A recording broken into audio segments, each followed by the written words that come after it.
क्या हुआ?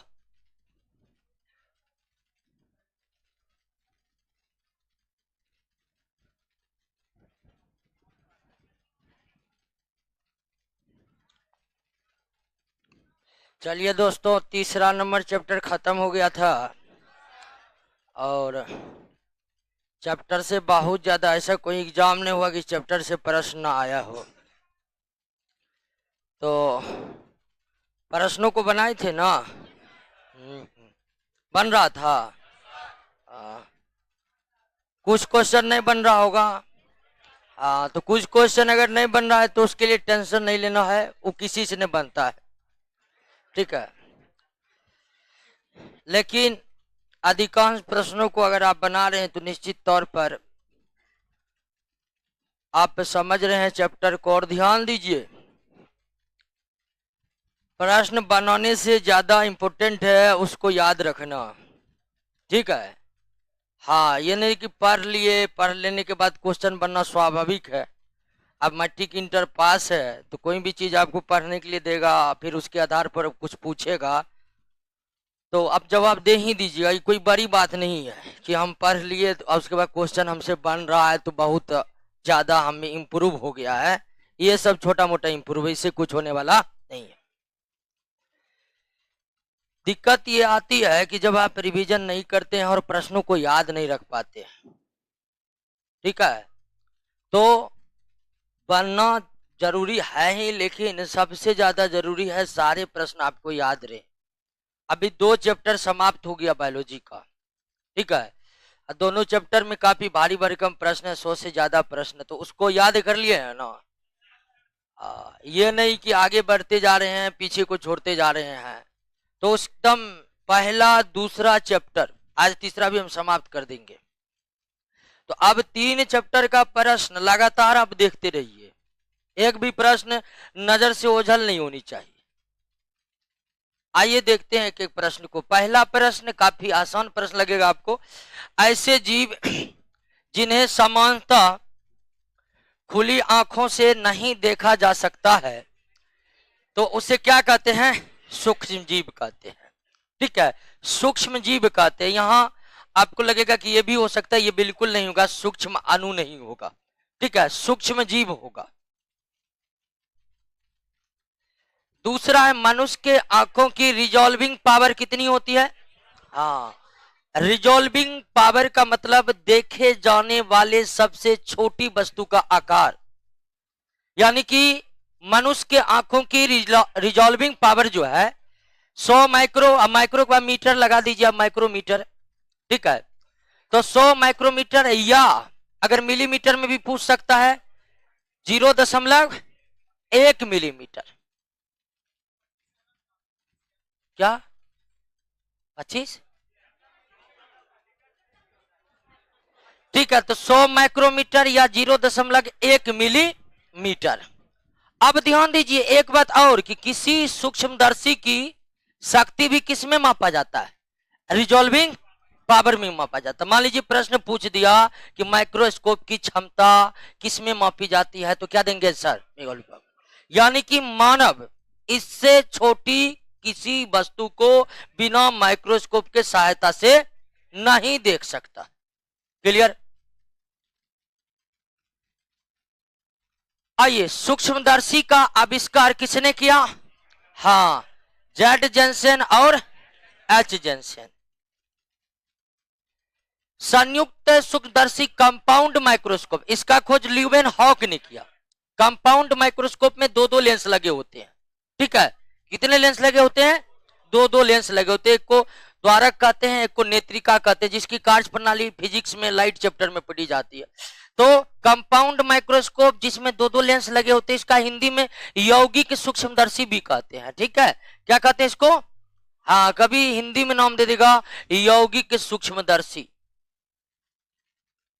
तो यौगिक सूक्ष्मदर्शी को भी इंग्लिश में कंपाउंड माइक्रोस्कोप या दूसरा हिंदी वर्ड संयुक्त माइक्रोस्कोप, इसका खोज ल्यूवेन हॉक ने किया था। इन्होंने जीवाणु का भी खोज किया था।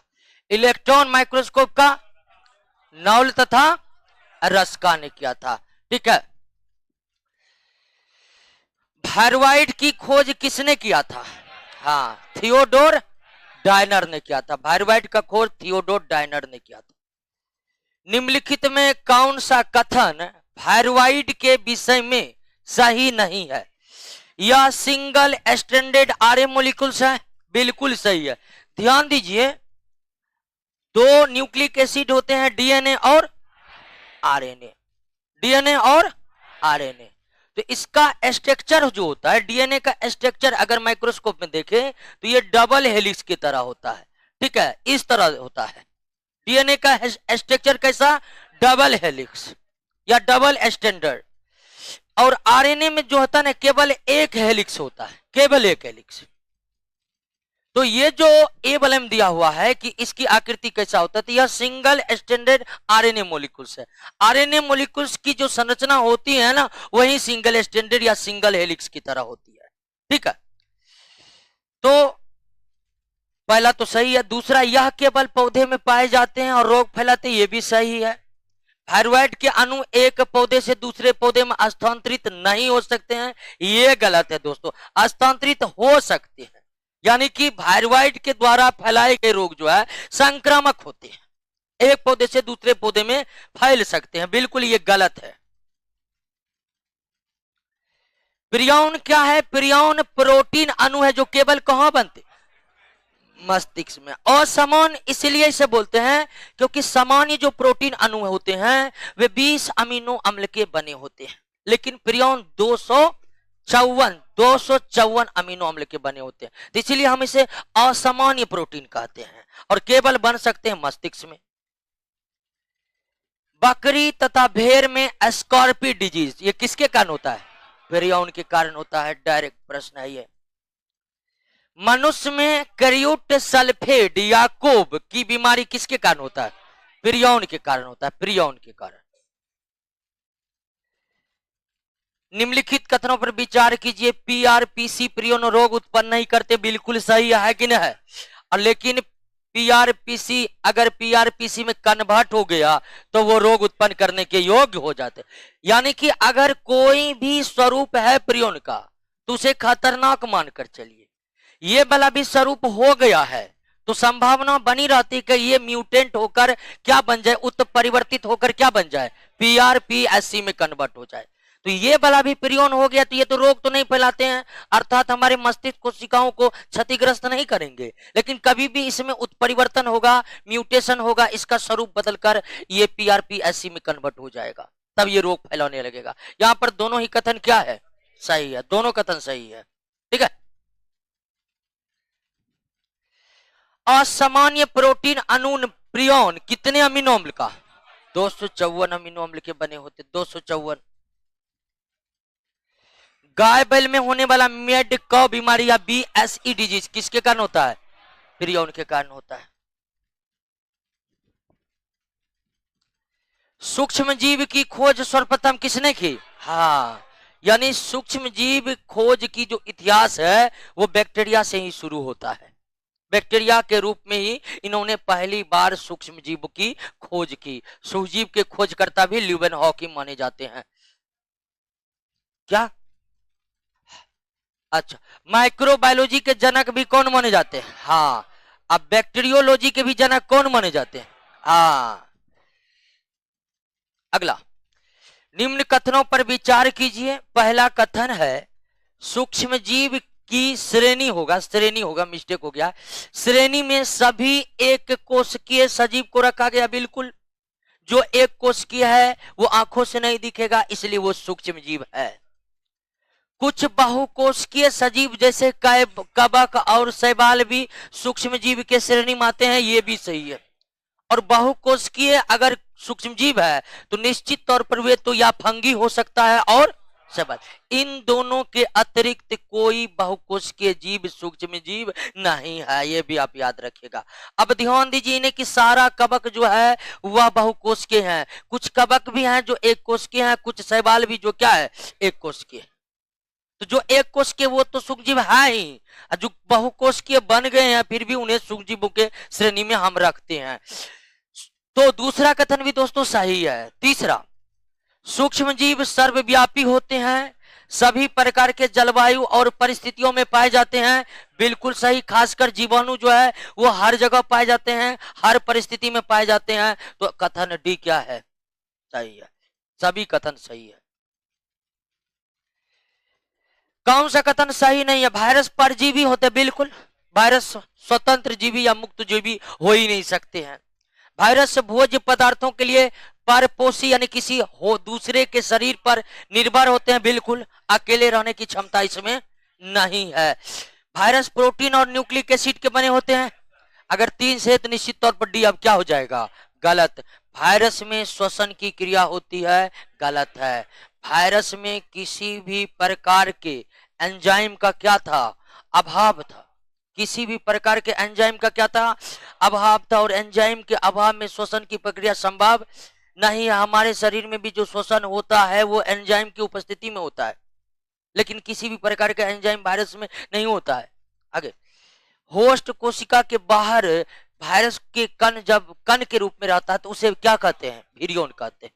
यानी कि अगर किसी कोशिका में है वायरस, वो सजीव बनकर है, अब कोशिका से बाहर निकाल देंगे वो निर्जीव बन जाएगा। अब वायरस का निर्जीव स्वरूप ही क्या कहलाता है? विरियन कहलाता है।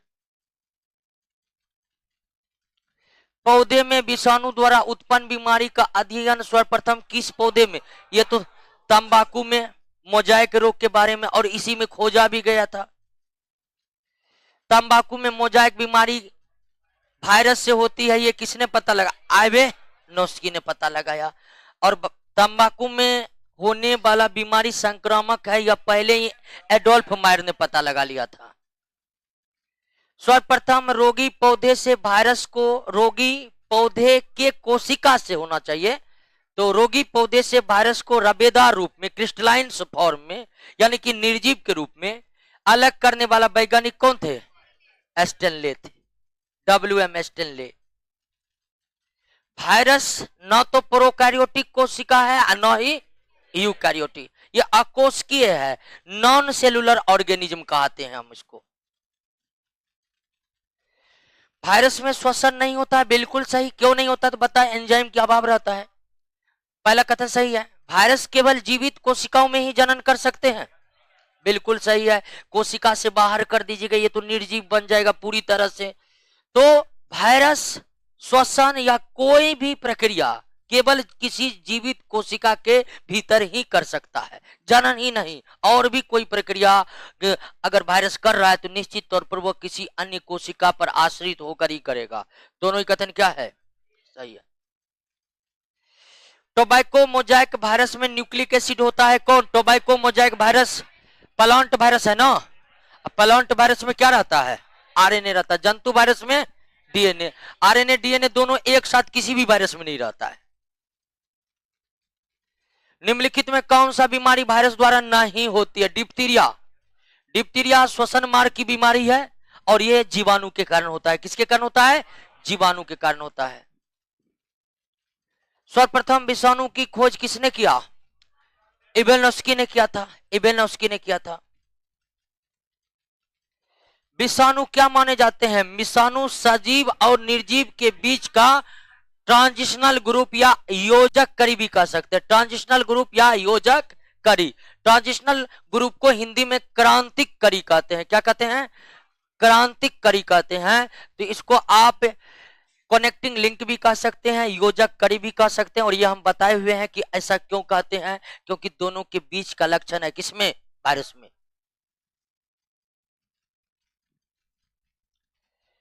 HIV द्वारा होने वाला रोग कौन है?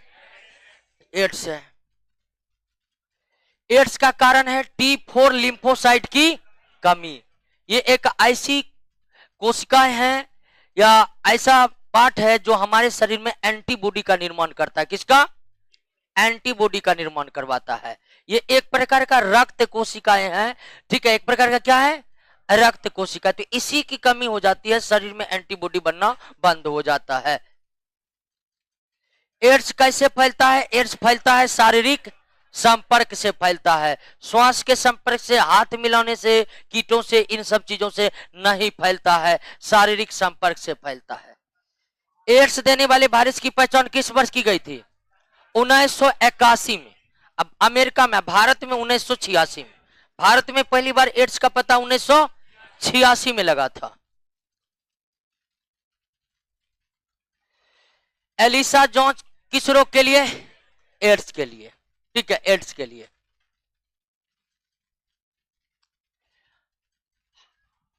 Highly active anti retroviral therapy combination anti retroviral therapy और एंटी रेट्रोवायरल थेरेपी, ये सब क्या है? एड्स। और एड्स में जो एचआईवी वायरस है उसमें क्या होता है? आरएनए। और आरएनए वायरस को हम कौन सा वायरस कहते हैं? रेट्रो विषाणु कहते हैं। क्या कहते हैं? रेट्रो विषाणु कहते हैं। तो ये सारा जो तरीका है, मतलब बीमारी का इलाज वाला जो ये थेरेपी है, सारा थेरेपी किस में होता है? एड्स में। आइए, राष्ट्रीय एड्स नियंत्रण संगठन की स्थापना कब की गई? 1992 में। कब की गई? हाँ, 1992 में राष्ट्रीय एड्स नियंत्रण संगठन की स्थापना 1992 में।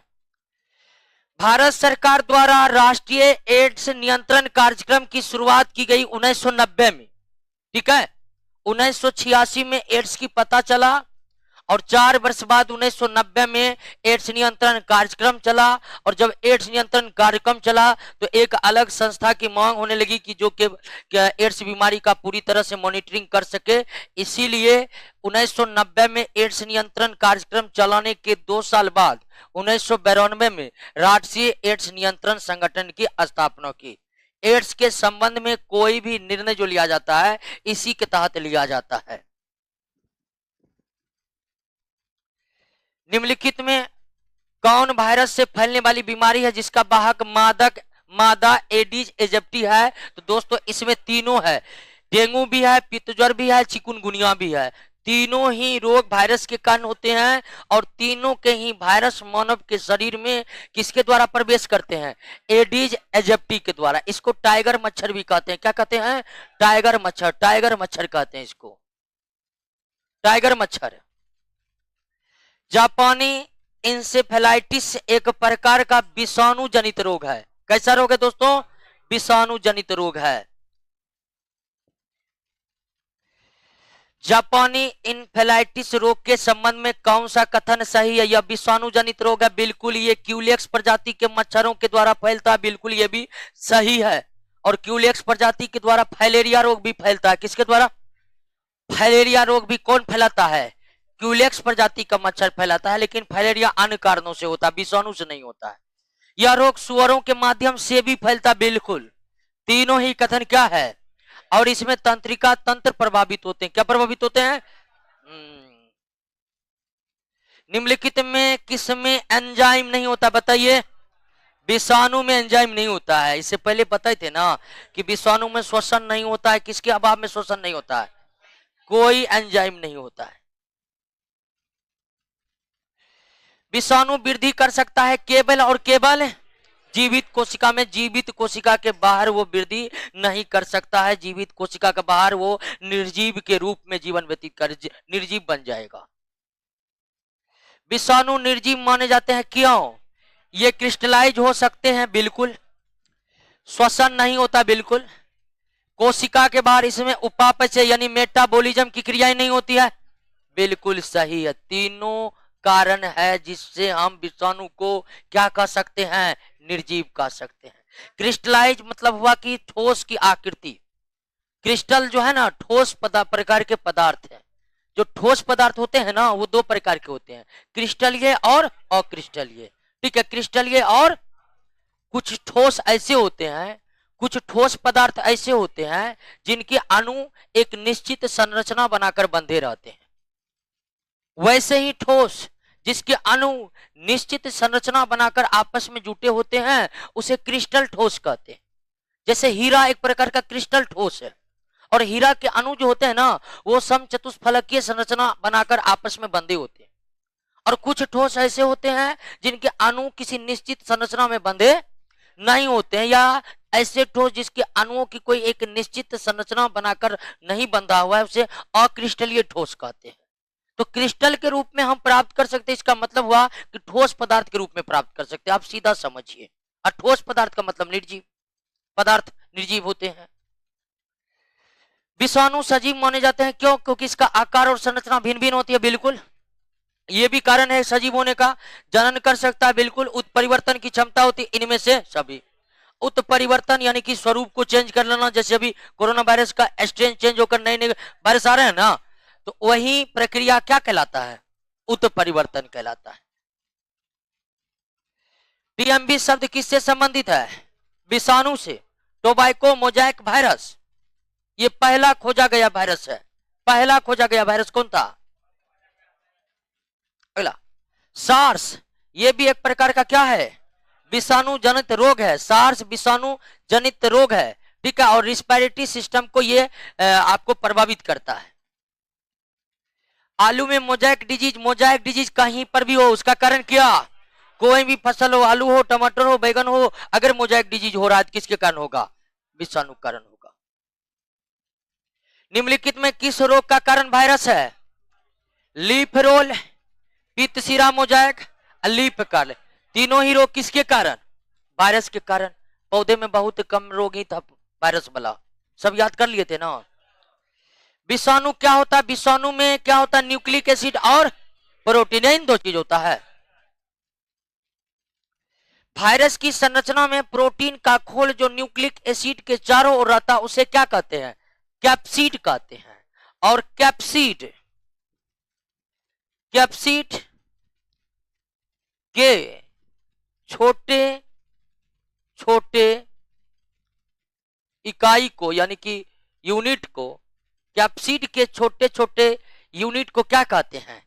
कैप्सोमियर कहते हैं। यानी छोटे छोटे कैप्सोमियर मिलकर क्या बनाता है? कैप्सिड। और कैप्सिड के खोल में न्यूक्लिक एसिड बंद रहते हैं और वही पूरी संरचना क्या कहलाती है? वायरस कहलाती है। यानी कि पहले ये हुआ न्यूक्लिक एसिड, अब पहले इसके चारों तरफ, ठीक है, इसके चारों तरफ कैप्सोमियर होते हैं। इसके चारों तरफ क्या होते हैं? कैप्सोमियर होते हैं। कैप्सोमियर अंत में क्या बनाते हैं? प्रोटीन का खोल बनाते हैं। प्रोटीन का खोल बनाते हैं। एक वायरस की संरचना दोस्तों इसी तरह का होता है। ये है आपका न्यूक्लिक एसिड, ये जो देख रहे हैं ये क्या है आपको? कैप्सोमियर, और ऊपर में जो है ये क्या है? कैप्सिड। तो कैप्सिड कई छोटे छोटे इकाइयों से मिलकर बना होता है। कैप्सिड जो एक प्रोटीन मॉलिक्यूल्स है वो भी कई छोटे छोटे इकाइयों से मिलकर, अन्य छोटे छोटे प्रोटीन अणु से मिलकर बना होता है, और उसे क्या कहते हैं? कैप्सोमियर कहते हैं। ये भी याद रखिएगा। आगे बढ़ते हैं। जंतुओं में होने वाला फुट एंड माउथ रोग का कारण क्या है? विषाणु है। फुट एंड माउथ रोग को खुरपका मुंहपका रोग भी कहते हैं। हिंदी में क्या कहते हैं? खुरपका मुंहपका रोग कहते हैं, फुट एंड माउथ रोग। अगला, मुर्गियों में होने वाला भयंकर संक्रामक रानीखेत का कारण कौन है?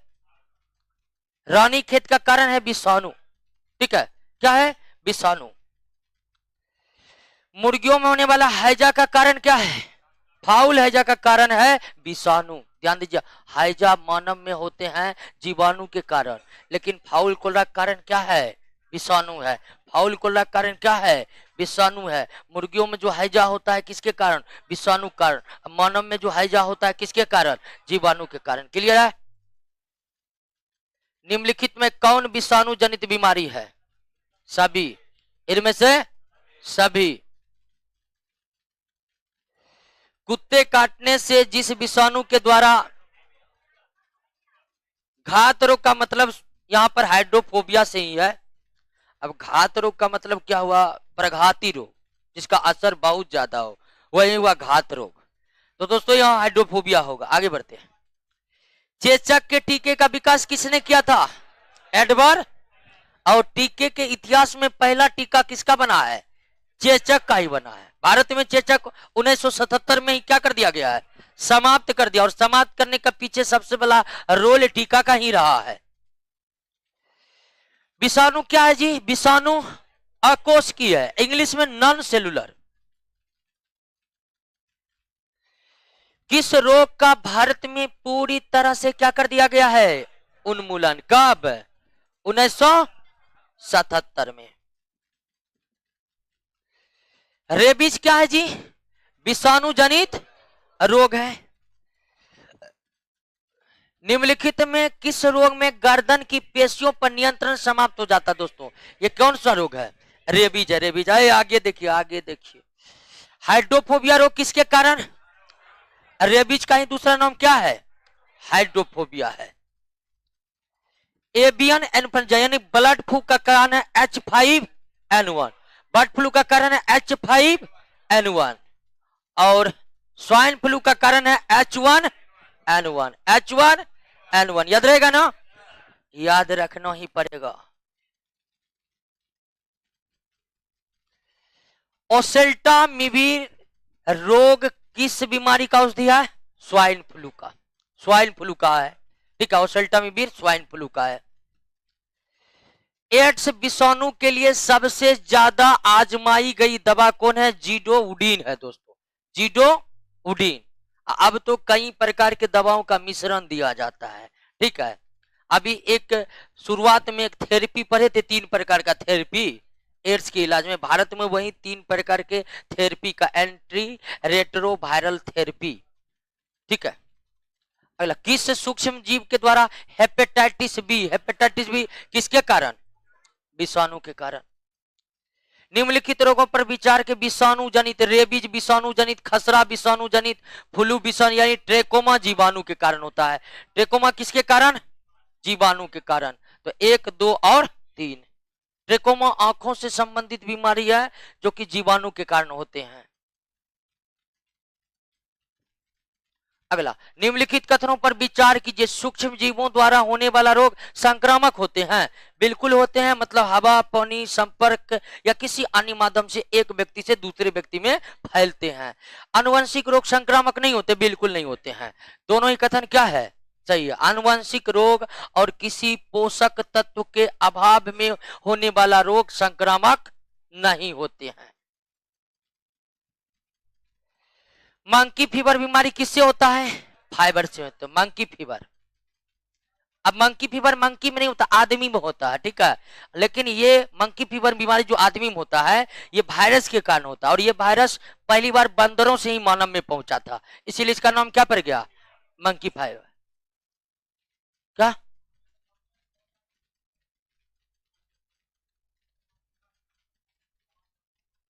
ना ना, आनुवंशिकता कारण नहीं होता है। कहां पर है? अंदाज ने बोलिए। चलिए, ठीक है, आइए, निम्न में किस सेट की सारी विषाणु जनित बीमारी है? सारी तपेदिक, तपेदिक टीबी को कहते हैं, तो ये तो जीवाणु द्वारा हो गया, ये सेट नहीं होगा। मम्स, मम तो गल सूखा रोग होता है, गाल फूल जाता है, ये विषाणु के कारण होता है। रेबीज भी विषाणु के कारण होता है, हार्पिज भी विषाणु के कारण होता है। ये तीनों ही रोग विषाणु के कारण। और हार्पिस, हार्पिज जो है ये जनन अंगों पर होने वाला रोग है। ठीक है, जनन अंगों पर होने वाला रोग है। ये तीनों ही विषाणु कारण होते हैं। निम्नलिखित कथनों पर ध्यान दीजिए। और एड्स का संचरण, लैंगिक संभोग, इससे एड्स होता है। रक्तादान मतलब ब्लड ट्रांसफ्यूजन, एक व्यक्ति से दूसरे, इसके द्वारा भी हो सकता है। मच्छर काटने से एड्स नहीं होता है। अपरा प्लेसिंटा, प्लेसिंटा वो अंग है जिसके द्वारा गर्भ में शिशु और उसके मां के बीच भोजनों का आदान प्रदान होता है, उत्सर्जक पदार्थों का आदान प्रदान होता है। ठीक है, तो इसके भी द्वारा फैल सकता है। 1, 2 और 4, 1, 2 और 4। क्लियर है? मच्छर या अन्य रक्त चूसक कीट के द्वारा एड्स नहीं फैल सकता है। पोलियो का कारण क्या है? पोलियो का कारण है क्या जी? विषाणु है। साल्क टीका किससे संबंधित है? पोलियो। जॉन साल्क ने पोलियो का टीका विकसित किया था। निम्नलिखित में किस रोगाणु पर एंटीबायोटिक औषधि का कोई असर नहीं होता? बताइए।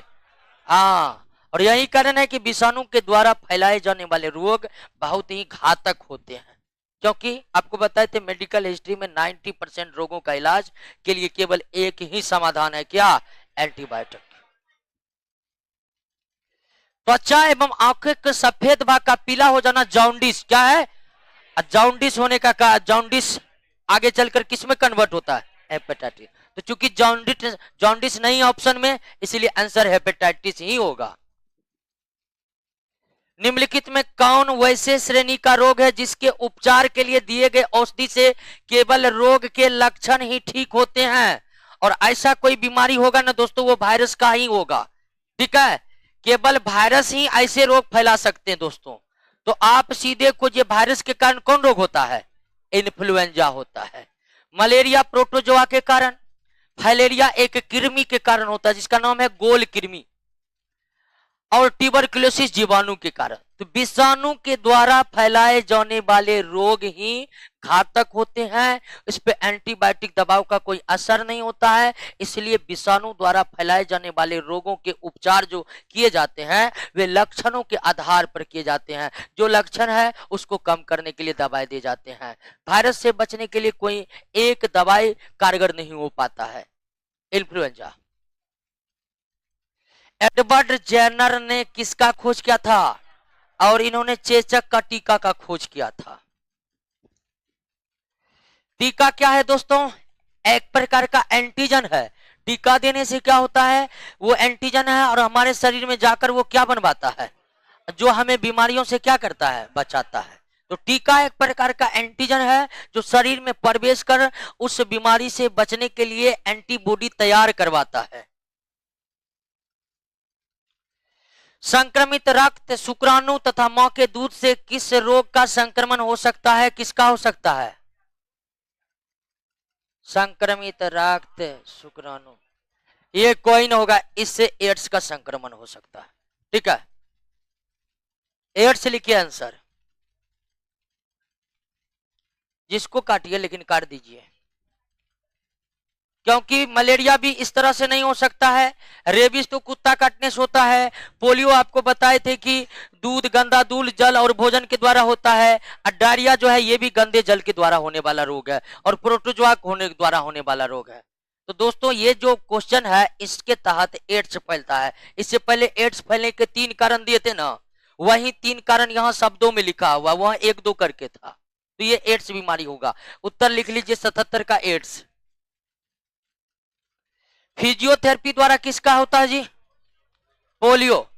फिजियोथेरेपी द्वारा इनमें से किस रोग की तीव्रता को कुछ कम किया जा सकता है? तो पोलियो। पोलियो में हाथ या पैर या दोनों जो है उसका मस्तिष्क पर से कंट्रोल गायब हो जाता है, उसमें मूवमेंट खत्म हो जाता है। तो फिजियोथेरेपी के द्वारा कुछ कुछ मूवमेंट लाया जाता है। निम्नलिखित में कौन कथन सही नहीं है? हेपेटाइटिस बी विषाणु काफी कुछ एचआईवी के तरह ही संचरित होता। बिल्कुल, एचआईवी का भी वायरस ब्लड के द्वारा, हेपेटाइटिस का भी वायरस ब्लड के द्वारा। हेपेटाइटिस सी का टीका होता है जबकि बी का टीका नहीं होता, ये गलत है दोस्तों। हेपेटाइटिस बी का ही टीका अवेलेबल है, हेपेटाइटिस सी का टीका अवेलेबल, लेकिन भारत में हेपेटाइटिस ए और बी का ही फैला हुआ है। अन्य जो हेपेटाइटिस के स्ट्रेन है सी, डी, ई, एफ, जी तक, वो भारत में अभी पहुंचा नहीं है। तो यही कथन गलत है। हेपेटाइटिस बी का टीका अवेलेबल है लेकिन सी का टीका अवेलेबल नहीं है। अब बाकी सी और डी बिल्कुल सही है। इसको पढ़ लिए थे ना, करा कि सार्वभौम रूप से हेपेटाइटिस बी और सी विषाणुओं से संक्रमित व्यक्ति की संख्या एचआईवी से संक्रमित लोगों की संख्या से कई गुना अधिक है। बिल्कुल सही। यहाँ प्रश्नवाचक चिन्ह नहीं, पूर्ण विराम होगा। ये भी हेपेटाइटिस बी और सी विषाणुओं से संक्रमित कुछ व्यक्तियों में अनेक वर्ष तक इसके लक्षण दिखाई नहीं देते हैं। बिल्कुल सही है। ठीक है, बी और सी अगर वायरस प्रवेश कर गया है तो बहुत अधिक समय तक लक्षण दिखाई नहीं पड़ते हैं। ठीक है, असर होने लगता है तब डायरेक्ट जाकर बीमारी फैल ही जाती है। जैसे पोलियो हमारे ब्लड से हमारे मस्तिष्क तक यात्रा जब तक करता है कोई लक्षण प्रकट नहीं होता है। एक बार लक्षण तब प्रकट होता है जब उससे हम प्रभावित हो जाते हैं, मस्तिष्क हमारा प्रभावित हो जाता है। स्वयं इसी कैटेगरी का वायरस, लगभग सारा इसी कैटेगरी का है। निम्नलिखित रोगों में कौन टाइगर मच्छर एजिट एजेप्टी को कहते हैं? किसको कहते हैं? संचारित नहीं होता है। हाँ, जापानी इन्फ्लुएंजाइटिस। ठीक है, ये क्यूलेक्स मच्छर के द्वारा, किसके द्वारा? क्यूलेक्स मच्छर के द्वारा और सुअर के द्वारा। ठीक है, टाइगर मच्छर एडिज एजेप्टी को कहते, इससे पहले बताए थे। हाँ, इसके द्वारा पित्त, जर, चिकुनगुनिया, डेंगू तीनों फैलता है। जापानी इंसेफेलाइटिस जो है ये सुअर के द्वारा और दूसरा क्यूलेक्स मच्छर के प्रजातियों के द्वारा। अगला, चेचक होने का कारण है वेरिओला। चेचक होने का कारण वेरिओला, रूबेओला खसरा, वेरिसेला जोस्टर छोटी, मिक्सोवायरस इन्फ्लुएंजा सही नहीं है। मिक्सोवायरस इन्फ्लुएंजा फैलाता है, प्लेग जीवाणु फैलाता है, यही आपका सही नहीं है, बाकी सब सही है, अभी तुरंत बताइए आपको। पीलिया या हेपेटाइटिस रोग में शरीर के कौन से अंग खराब होते हैं? यकृत, लीवर खराब होता है दोस्तों, लीवर। निम्नलिखित कथनों पर विचार कीजिए। हेपेटाइटिस ए का संक्रमण रुधिर, लार आदि से होता नहीं, रुधिर लार से हेपेटाइटिस बी का संक्रमण होता है। हेपेटाइटिस बी का संक्रमण भोजन से नहीं, हेपेटाइटिस बी का संक्रमण रुधिर से, हेपेटाइटिस ए का संक्रमण भोजन या पानी से। इस तरह दोनों ही कथन यहां पर क्या है? गलत है, आंसर डी होगा। दोनों ही कथन क्या है दोस्तों? गलत है। हेपेटाइटिस ए भोजन और पानी द्वारा फैलता है, हेपेटाइटिस बी रुधिर लार के द्वारा फैलता है। चेचक के प्रति टीकाकरण में समावेश किया जाता है जीवित प्रतिरक्षी। प्रतिरक्षियों मतलब एंटीजन। होता क्या है दोस्तों, जब हम टीका डालते हैं ना, टीका क्या है? टीका जो वायरस या जो जीवाणु रोग उत्पन्न करते हैं ना, उसी वायरस जीवाणु को टीके के रूप में शरीर में प्रवेश करा दिया जाता है, लेकिन इतनी मात्रा में प्रवेश करा दिया जाता है कि वो शरीर के लिए खतरनाक ना। और जब टीके के रूप में रोग फैलाने वाले ही सूक्ष्मजीव को शरीर में डाला जाता है तो वो मात्रा कम रहती है, तो वे शरीर में जाते हैं ना, तो हमारे शरीर का एंटीबॉडी जो है उसको मारने का प्रयास करते हैं, और कम मात्रा में होने के कारण हमारे शरीर का एंटीबॉडी जो है उसे पूरी तरह क्या कर देता है? खत्म कर डालता है। इससे फायदा क्या होता है? फायदा यह होता है कि हमारे एंटीबॉडी, हमारे शरीर का जो एंटीबॉडी है वो उन वायरसों को मारना सीख जाता है, और भविष्य में वो अधिक से अधिक संख्या में और बनने की उम्मीद को बढ़ा देता है। यानी शरीर समझ जाता है, शरीर का सिस्टम समझ जाता है कि ये फिर घुस सकता है, इसीलिए इसको मारने के लिए हम अपनी क्षमता को अभी से क्या करें? बढ़ाएं। तो वास्तव में टीका के रूप में रोग उत्पन्न करने वाले सूक्ष्मजीव ही प्रवेश करा दिए जाते हैं, इतनी मात्रा में प्रवेश करा दिए जाते हैं कि वो शरीर के लिए हानिकारक ना हो। इससे क्या होता है? इससे ये होता है कि शरीर का एंटीबॉडी उसे मारना सीख जाता है, खत्म करना सीख जाता है। बाय चांस भविष्य में अगर सच में हुआ हमारे शरीर में प्रवेश कर रोग फैलाने लगे तो हमारा एंटीबॉडी पहले उसे पहचान जाता है, क्योंकि टीके के रूप में वो उसको हम पहचान करा दिए हैं। तो बाद में भविष्य में अगर वो वायरस घुसता है तो हमारा एंटीबॉडी तुरंत उसको दबोच कर क्या कर देता है? मार देता है, और हम उन बीमारियों से बच जाते हैं। तो टीके के रूप में टीका बनाने की और दूसरी भी विधि है, जैसे कोरोना का टीका एक दूसरे कॉन्सेप्ट पर भी बना, मॉलिक्यूल्स, आरएनए मॉलिक्यूल्स के सहायता से। लेकिन ये जो हम टीकाकरण करते हैं तो कराया उसी सूक्ष्मजीवों को उतनी मात्रा में शरीर को प्रवेश कराते हैं कि वे रोग ना फैलाए और हमारा एंटीबॉडी उसे मारना सीख जाए। तो जीवित प्रतिरक्षी का मतलब यही हुआ कि चेचक के प्रति टीकाकरण में हम समावेश करते हैं चेचक को फैलाने वाला वायरस का ही जीवित स्वरूप।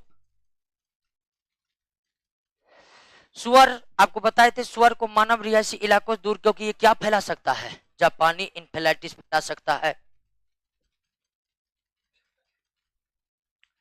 रेबीज के वायरस में संक्रमित कुत्ते किस प्रकार के व्यवहार दर्शाते हैं? कुत्ते अत्यंत क्रोधित एवं उग्र हो जाते हैं, सही है।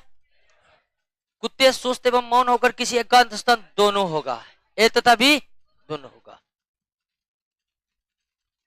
घात करो और छिप जाओ, ये है RSV विषाणु, ठीक है, RSV विषाणु।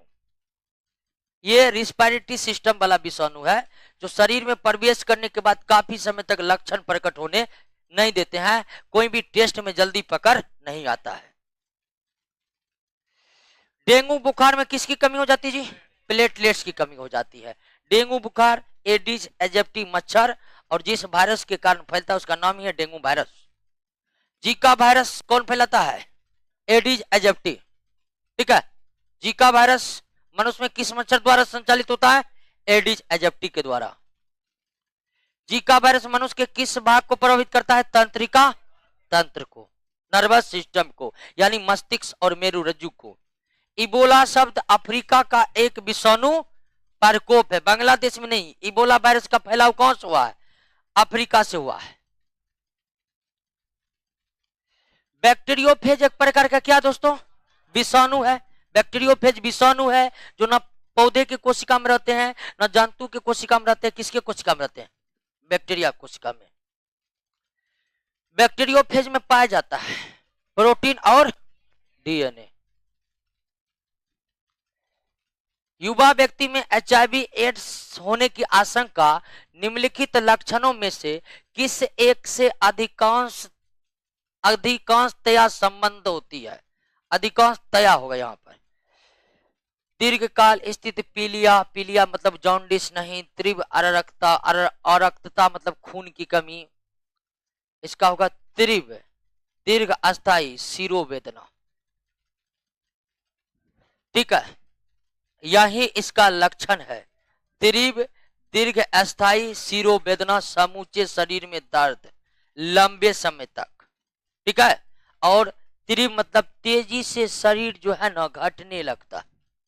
ठीक है, शरीर की जो है ना मांसपेशियां सब सिकुड़ने लगता है एड्स की बीमारी में। लगातार किसी का शरीर अच्छा खासा था, लगातार एकदम शरीर सिकुड़ते जा रहा है, लगभग दुबला पतला होते जा रहा है, तो आशंका है कि उसे क्या हो गया है, एड्स। तो इसका आंसर याद रखिए, तीव्र दीर्घ अस्थायी शिरोवेदना, शरीर के आकार में एकदम मतलब खोखलापन नहीं कहते हैं, वो आते जाता है।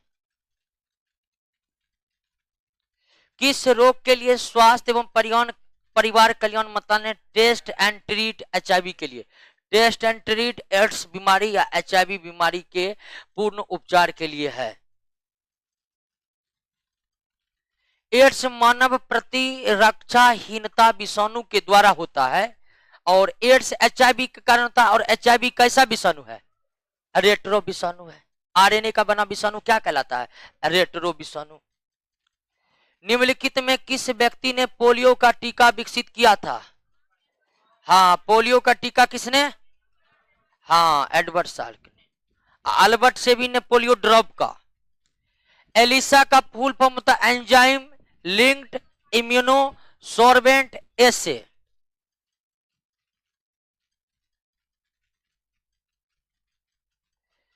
एड्स चेचक पोलियो में समानता क्या है, समानता यह है कि ये सभी किसके द्वारा होते हैं, विषाणु द्वारा, यही समानता है। और तो ऑप्शन में है नहीं, सबसे सटीक ऑप्शन यही है। चलिए 100 तक हो गया, 100 तक की नहीं कोई दिक्कत। जीवाणु की खोज किसने की, हाँ लगता है वायरस का इलाका समाप्त हो गया। आइए, सबसे प्राचीन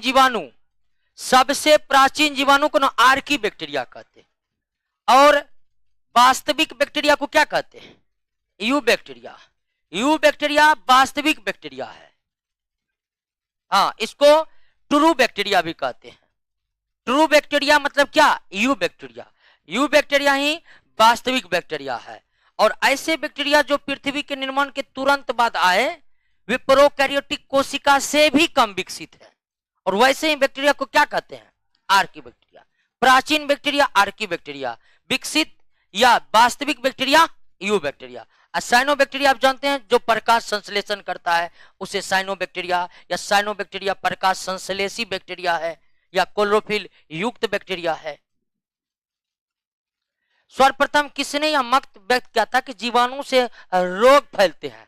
ठीक है, हाँ 1864 में लुई पास्चर और 1876 में रॉबर्ट कोच बताए थे ना। हाँ, यही दोनों सबसे पहले साबित किया कि जीवाणु की जगह आप सूक्ष्मजीव भी लिख सकते हैं। सूक्ष्मजीव रोग फैलाते हैं, इस बात की भी जानकारी सबसे पहले किसने प्राप्त की, लुई पास्चर और कोच ने प्राप्त की।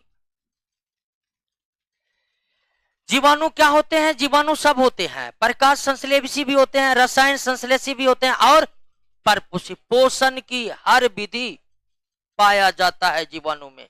रसायन संश्लेषी का मतलब कि कुछ जीवाणु ऐसा है जो कुछ रासायनिक पदार्थ का ऑक्सीकरण कर देते हैं और रासायनिक पदार्थ के ऑक्सीकरण से ऊर्जा उत्पन्न कर लेते हैं। जैसे हमारे शरीर में भोजन का ऑक्सीकरण होता है तब ऊर्जा उत्पन्न होता है, भोजन का ऑक्सीकरण होना श्वसन कहलाता है। तो कुछ बैक्टीरिया है जिसमें यह क्षमता है कि वो हाइड्रोजन सल्फाइड जैसे पदार्थों का ऑक्सीडाइज कर देता है, ऑक्सीकरण देता है और ऊर्जा उत्पन्न कर देता है। रासायनिक पदार्थों का ऑक्सीकरण करके ऊर्जा प्रदान करना एक प्रकार का स्वपोषण है, और स्वपोषण का यह प्रकार क्या कहलाता है? रसायन संश्लेषी कहलाता है, कीमो ऑटोट्रोफिज्म कहलाता है। इंग्लिश में से कीमो ऑटोट्रोफिज्म कहते हैं। निम्नलिखित में कौन सा राइबोसोम जीवाणु में पाए जाते हैं? तो जीवाणु प्रोकैरियोटिक कोशिका, और प्रोकैरियोटिक कोशिका में कौन राइबोसोम? 70 है। निम्नलिखित में कौन एक सही नहीं है? जीवाणु एक कोश के होते हैं, सही है। सर्वव्यापी होते हैं, सही। ये गलत है। जीवाणु में कोशिका भित्ति नहीं पाई जाती, पाई जाती है। कोशिका झिल्ली नहीं पाई जाती है, लेकिन कोशिका झिल्ली की जगह प्लाज्मा झिल्ली या प्लाज्मा मेम्ब्रेन होता है, जो कोशिका झिल्ली के ही स्थान पर होता है। जीवाणु को पौधे माना गया है, और पौधे माना गया है एक कठोर कोशिका भित्ति के कारण। पौधे का एक लक्षण है जीवाणु में कि उसमें कोशिका भित्ति है। हालांकि जो साइनोबैक्टीरिया है उसमें पौधा का दो लक्षण है। साइनोबैक्टीरिया में क्लोरोफिल भी है और कोशिका भित्ति भी है, लेकिन अन्य बैक्टीरिया और पौधों में केवल यह समानता है कि बैक्टीरिया में क्या होता है? कोशिका भित्ति होता है। जीवाणु से संबंधित निम्न कथनों में कौन से? सभी जीवाणु सपोषी होते? नहीं, सभी नहीं होते हैं, कुछ होते हैं। सभी जीवाणु विविध पोषी। विविध पोषी को इंग्लिश में हेटेरोट्रोफिक कहते हैं। क्या कहते हैं? हेटेरोट्रोफिक। हेटेरोट्रोफिक को हिंदी में परपोषण भी कहा जाता है, विषम पोषण भी कहा जाता है, और विविध पोषी भी कहा जाता है। तो सभी जीवाणु विविध पोषी होते नहीं, कुछ स्वपोषी भी होते हैं। ये कथन सबसे बेस्ट है। अधिकांश जीवाणु क्या होते हैं?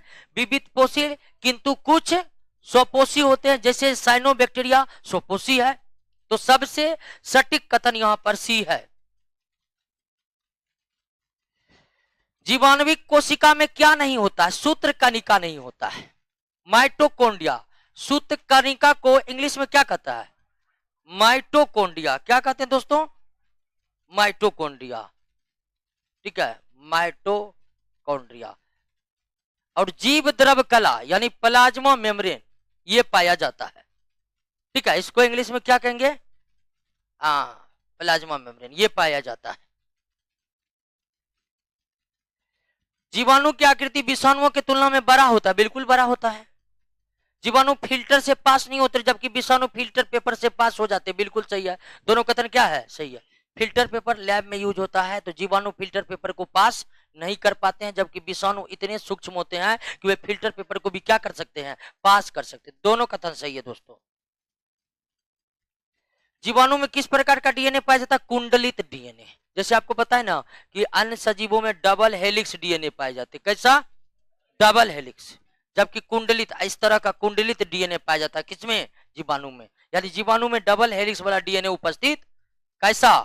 कुंडलित। कुंडलित को इंग्लिश में क्वाइल्ड कहते हैं। क्या कहेंगे? Coiled, coiled shaped. जीवाणु की साधारण आकृति क्या होती है? क्षार रूपी होती है, बेसिलस जिसको हम कहते हैं। यह सबसे साधारण आकृति है।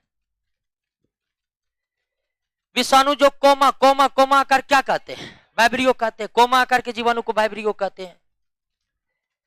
गोल आकार को क्या कहते हैं? कोकाई कहते हैं। गोल आकार के जीवाणु को कोकाई कहते हैं। जो जीवाणु आकार में सबसे छोटे जीवाणु कौन होते हैं? गोलाणु यानी कोकस। ठीक है, गोल आकार के जीवाणु होते हैं, या सबसे छोटे आकार के जीवाणु में गोल आकार के जीवाणु ही सम्मिलित हैं।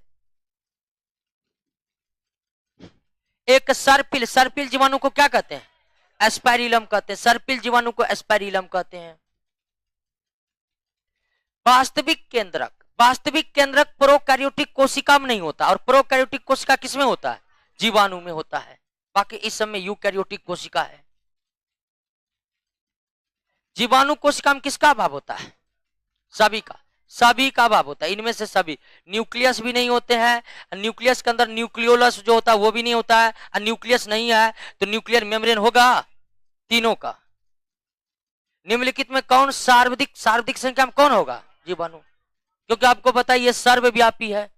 सर्वव्यापी जीवाणु छोड़कर कोई होता नहीं है। कुछ कुछ हद तक फंगी जो है वो सर्वव्यापी होते, लेकिन जीवाणु इतने नहीं। बैक्टीरिया में पाए जाने वाला प्रकाश संश्लेषी आशय का मतलब क्या होगा? वर्णकीय लवक, क्लोरोफिल। ठीक है, वर्णकीय लवक का इंग्लिश क्लोरोफिल प्रकाश संश्लेषी बैक्टीरिया में क्रोमेटोफोर पाया जाता है दोस्तों। क्या पाया जाता है? क्रोमेटोफोर पाया जाता है। यही प्रकाश संश्लेषी इकाई है क्रोमेटोफोर। यानी कि इसमें प्लास्टिड का अभाव है। अब प्लास्टिड जो होता था ना जी पौधे में लवक, उसके जगह पर क्या है? क्रोमेटोफोर है। ठीक है, तो प्रकाश संश्लेषी बैक्टीरिया में क्रोमेटोफोर पाए जाते हैं और इसी के भीतर क्लोरोफिल स्थित होते हैं, या इसी का अंग होता है क्लोरोफिल साइनोबैक्टीरिया में। जीवाणु में श्वसन का स्थान है। कौन है श्वसन का स्थान? ठीक है, नहीं, माइटोकॉन्ड्रिया तो पाया ही नहीं जाता। कोशिका झिल्ली श्वसन का स्थान कौन है? कोशिका झिल्ली, सेंट्रोसोम, कॉन्ड्रियोसोम। कोशिका झिल्ली को इंग्लिश में लिखिए प्लाज्मा मेम्ब्रेन लिखिए। क्या लिखिए? हाँ, इसी भाग में होता है प्लाज्मा मेम्ब्रेन। ये सेल मेम्ब्रेन की तरह नहीं है। कॉन्ड्रियोसोम, कॉन्ड्रियोसोम ये तो आकृति लगता वैसे ही दे दिया है। कॉन्ड्रियोसोम तो कोई आकृति होती नहीं है। कोशिका झिल्ली होगा। जो जो अनुपस्थित है उन सब के कार्य पौधे में अति जीवाणु में कौन करते हैं? प्लाज्मा मेम्ब्रेन ही करते हैं। अगला, साइनोबैक्टीरिया को क्या कहा जाता है? नीलहरित शैवाल, इंग्लिश में blue green अलगी। Blue green अलगी। Cyanobacteria क्या होता है? साइनोबैक्टीरिया होता है आपको प्रकाशीय विविध पोषी स्वरूप के होते हैं। ठीक है, स्वपोषी तो होते हैं, प्रकाशीय हो गया तो मतलब प्रकाश संश्लेषण हो गया। अब विविध पोषी मतलब पोषण की और रीति भी अपना ले सकता है। ऐसा नहीं कि साइनोबैक्टीरिया है प्रकाश संश्लेषण कर सकता है, यानी कि प्रकाश संश्लेषण करके ही जिंदा रह सकता है। पोषण की अन्य विधियां भी इस समुदाय के जीवाणु, इस मतलब साइनोबैक्टीरिया फैमिली के जीवाणु अपना सकते हैं। तो प्रकाशीय विविध पोषी होते हैं। ठीक है, अगला, जीवाणु के अभिरंजन के लिए उपयोग होता है क्रिस्टल वायलेट। ठीक है, क्रिस्टल वायलेट जीवाणुओं को ग्राम पॉजिटिव और ग्राम निगेटिव में भी बांटा जाता है, और ग्राम निगेटिव ग्राम पॉजिटिव में बांटने के लिए क्रिस्टल वायलेट कलर है, एक प्रकार का क्या है? कलर है। उसी में जीवाणुओं को डाला जाता है, जिससे जीवाणु दो तरह के हो जाते हैं। तो क्रिस्टल वायलेट जीवाणुओं के अभिरंजन में या क्रिस्टलीकरण में किसका उपयोग होता है? तो याद रखना है क्रिस्टल वायलेट। अब जो ये सब क्वेश्चन अगर पूछवो करेगा डायरेक्ट पूछेगा आपसे। ठीक है, इसका स्वरूप बदल कर नहीं पूछा जा सकता है। निम्नलिखित में कौन सबसे छोटा है? माइकोप्लाज्मा। माइकोप्लाज्मा ये जीवाणु है। माइकोप्लाज्मा जो जीवाणु सीधे ही वायुमंडलीय नाइट्रोजन को नाइट्रोजन के यौगिक में बदलते हैं उसे क्या कहते हैं? नाइट्रोजन स्थिरीकारी जीवाणु कहते हैं, नाइट्रोजन फिक्सेशन बैक्टीरिया कहते हैं। न्यूडल्स उसमें पाया जाता है जिसमें नाइट्रोजन स्थिरीकरण बैक्टीरिया, ये और न्यूडल्स पाए जाते हैं जिसमें नाइट्रोजन स्थिरीकरण बैक्टीरिया मौजूद होते हैं। किसमें पाए जाते हैं? चना, या सीधे आप दलहन फसल कह सकते हैं। दलहन की जगह एक और कौन शब्द यूज होता है? फली का। दलहन की जगह और किसका यूज होता है? फली का। कभी जगह दलहन ना देकर फली दे देगा, या दाल का वेराइटी दे देगा, जैसे यहाँ पर मटर चना दे दिया है। नेक्स्ट, मूल ग्रंथि का है रूट न्यूडल्स पाया जाता है। रूट न्यूडल्स उसी में पाया जाता है जिसमें नाइट्रोजन स्थिरीकारी जीवाणु सहजीवी के रूप में निवास करते हैं। और ये दलहन फसल, दलहन कुल का नाम क्या है? लेग्युमिनस। तो मूल ग्रंथिका है दलहन फसल में तो पाया ही जाता है, लेकिन कुछ और पौधे में भी पाया जाता नहीं, कुछ अन्य पौधे में। इसका आंसर ए होगा। मूल ग्रंथिकाएं रूट न्यूडल्स जो है उसी पौधा में रहता है जिस पौधा में जीवाणु रहते हैं, नाइट्रोजन स्थिरीकारी जीवाणु रहते हैं। नाइट्रोजन स्थिरीकारी लेग्युमिनस पादप यानी कि दलहन पादप में भी रहते भी है, लेकिन और भी कुछ पौधे हैं जिसमें रूट न्यूडल्स पाए जाते हैं, लेकिन उसमें बैक्टीरिया नहीं, उसमें शैवाल या फिर कवक सहजीवी के रूप में रहते हैं। जैसे साइकस के पौधा में भी रूट न्यूडल्स पाए जाते हैं जो कवक के साथ सहजीवी संबंध बनाते हैं। तो मूल ग्रंथिकाएं पाई जाती है कुछ लेग्युमिनस पादप, कुछ केवल कुछ लेग्युमिनस पादप में। ये तो देखिए लेग्युमिनस मतलब दलहन होता है, और सभी दलहन पौधे में रूट न्यूडल्स पाया जाता है, इसलिए ये नहीं हो सकता है। सबसे दोस्तों सटीक आंसर अब यही होगा, ठीक है। लेकिन कुछ और पौधे में भी पाया जाता है।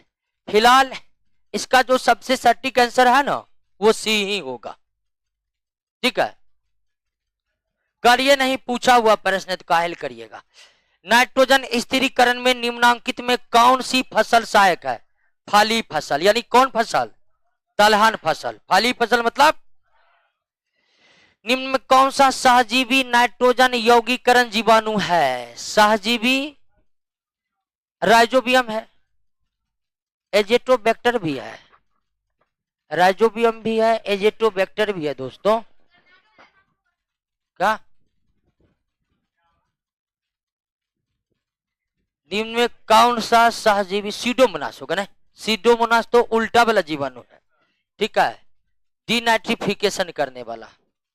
सहजीवी नाइट्रोजन यौगीकरण जीवाणु है, राइजोबियम भी सहजीवी के रूप में रहता है। दोनों होगा जी, ए भी दोनों होगा, एजेटोबैक्टर भी इसी तरह का जीवाणु है, ठीक है, दोनों होगा, ए भी होगा और बी भी होगा। दोनों मारिए ना, दोनों मारिए। चलिए, हाँ ए बी दोनों बैक्टीरिया है, ठीक है। एग्जाम में नहीं आएगा ऊपर, कायल टेंशन लेते हैं। चलिए, एग्जाम में आएगा, सही आएगा। अब एग्जाम का कोई भी व्यक्ति पेपर सेट करेगा, निश्चित वो हम आपसे ज्यादा विद्वान होगा, वही ना, ऐरा करे तो जाकर क्वेश्चन सेट करेगा नहीं। तो परीक्षा में उस तरह का प्रश्न आना नहीं चाहिए।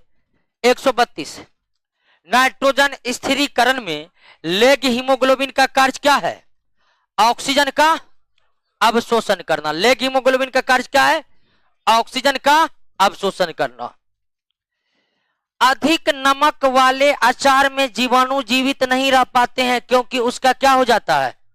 जीव द्रव कुंचन हो जाता है। और ये कोशिका वाला पार्ट में ही हम बताए थे, क्या बोले? कोशिका वाला पार्ट में जीवाणु जीव द्रव कुंचित यानी प्लाज्मोलाइसिस हो जाता है। अधिक नमक वाला जो अचार है वो हाइपरटोनिक सॉल्यूशन बन जाता है, अति पराशरी विलयन बन जाता है। क्या बन जाता है? अति पराशरी। चलिए, 1 घंटा हुआ नहीं ठीक से, बर्दाश्त से बाहर हो रहा है बहुत को, ठीक है, नहीं निकल रहा है, करेगा नौकरी, ठीक है। partition, partition मतलब कोल्ड स्टोर, ठीक है, partition मतलब कोल्ड स्टोर में जो हम रखते हैं उसी वही मतलब हुआ। खाद्य परीक्षण मदद करता है, कैसे मदद करता है? तो कोल्ड स्टोर में टेम्परेचर इतना कम रहता है कि सभी शरीर के अंदर होने वाले सभी रासायनिक अभिक्रिया की दर क्या हो जाती है? कम हो जाती है। शोषण दर भी कम हो जाता है, उपापचय दर भी कम हो जाता है, जनन भी रुक जाता है इस सब के कारण। तो रेफ्रिजरेटर या फिर कोल्ड स्टोर में बहुत अधिक दिनों तक जो हमारे अनाज फल सब्जी सब पड़े रहते हैं, कुछ नहीं होता है। वो इसलिए नहीं होता है कि जो भी रोग कारक सूक्ष्मजीव है वो पूरा निष्क्रिय हो जाते, न्यूट्रल हो जाते, वे कोई एक्टिविटी कर ही नहीं पाते उस ताप पर। क्या? हाँ हाँ हाँ, रेफ्रिजरेटर। जीवाणुओं को पौधा माना गया तो क्वेश्चन सकता है रिपीट है नहीं जी, इससे पहले भी था। कठोर कोशिका भित्ति होती इसी कारण। बैक्टीरिया में पाए जाने वाले छोटे छोटे बालों के समान की संरचना को फिम्बरी या पिलाई कहते हैं। जैसे पैरामीशियम पढ़ाए थे ना, उसमें सीलिया होते हैं ना, ठीक कुछ बैक्टीरिया के कोशिका भित्ति के ऊपर छोटे छोटे बालों के समान संरचना होती है, उसे क्या कहते हैं? पिलाई या फिम्बरी कहते हैं। हेटेरोसिस्ट पाया जाता है किसमें? साइनोबैक्टीरिया में। हेटेरोसिस्ट एक कोशिकीय संरचना है, सेल ऑर्गेनल है, जो कहां पाया जाता है? साइनोबैक्टीरिया में पाया जाता है। हेटेरोसिस्ट सेल ऑर्गेनल है जो साइनोबैक्टीरिया के कोशिका द्रव में पाए जाते हैं। निम्नलिखित में कौन सा जीव पीपीएलओ कहलाता है? पीपीएलओ किसको कहते हैं? माइकोप्लाज्मा को कहते हैं, ठीक है। पीपीएलओ किसको कहते हैं? माइकोप्लाज्मा कहते हैं। सबसे छोटा जीवाणु या सबसे छोटा जीव। ग्राम पॉजिटिव और ग्राम निगेटिव बैक्टीरिया में अंतर होता है, किसको लेकर जानते हैं? कोशिका। वहीं एक क्वेश्चन आया था कि जीवाणु का अभिरंजन किसके द्वारा किया जाता है? क्रिस्टल वायलेट के द्वारा। वहीं क्रिस्टल वायलेट कलर में जब हम जीवाणुओं को डालते हैं ना, तो दो प्रकार के जीवाणु क्लासीफाई होता है, और वह किसके आधार पर होता है? कोशिका भित्ति, यानी ग्राम पॉजिटिव बैक्टीरिया जो है इसका कोशिका भित्ति, ग्राम पॉजिटिव बैक्टीरिया का जो कोशिका भित्ति होता है या पेप्टिडोग्लाइकन का बना होता है। पेप्टिडोग्लाइकन का बना होता है, जबकि ग्राम निगेटिव बैक्टीरिया का जो कोशिका भित्ति है यानी सेल वॉल है या पॉलीसेकेराइड का बना होता है। किसका बना होता है? हाँ, पॉलीसेकेराइड का बना होता है। दोनों ही कार्बोहाइड्रेट का भिन्न भिन्न स्वरूप है दोस्तों। तो gram positive bacteria, gram negative bacteria जो है, बैक्टीरिया का दो प्रकार, ये दो प्रकार तब होते हैं जब हम बैक्टीरिया के कुछ अवयव को, बैक्टीरिया के एक समूह को जब हम क्रिस्टल वायलेट कलर में डाल देते हैं, तब ये दो प्रकार के बैक्टीरिया हमें प्राप्त होते हैं।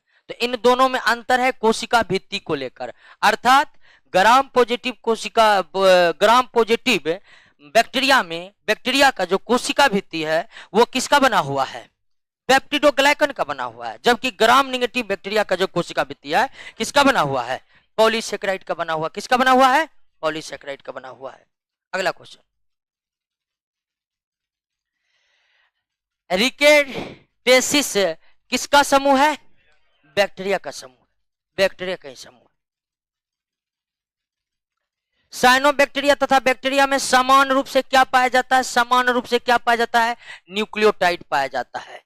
न्यूक्लियोटाइड जिससे डीएनए मॉलिक्यूल्स का क्या होता है? निर्माण होता है। फ्लैजिला नहीं पाया जाता, क्लोरोप्लास्ट नहीं पाया जाता है, एसियस राइबोसोम तो दोनों में नहीं होता है, न्यूक्लियोइड। मानव के आंत में कौन रहता है जी? एस्चेरिचिया कोलाई रहता है, और ये लाभदायक बैक्टीरिया है, मानव को कोई हानि नहीं पहुंचाता है। भोजन की विषाक्तता किसके कारण उत्पन्न होता है? कोलोस्ट्रीडियम बोटुलिनम के द्वारा उत्पन्न होता है।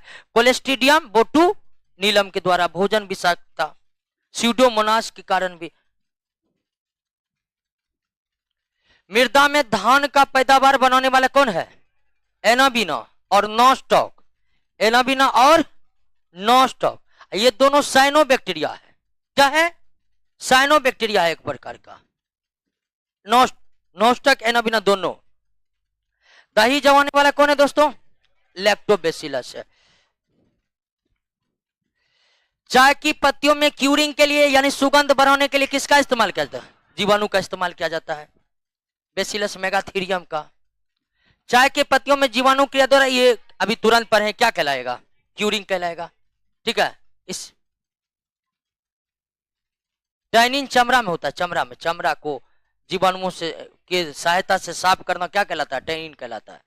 साइनोबैक्टीरिया का उपयोग जैव उपकरण में, धान के खेत में, वो जो है नॉस्टॉक एनाबिना पड़े ना, हाँ, वो साइनोबैक्टीरिया ही था दोस्तों।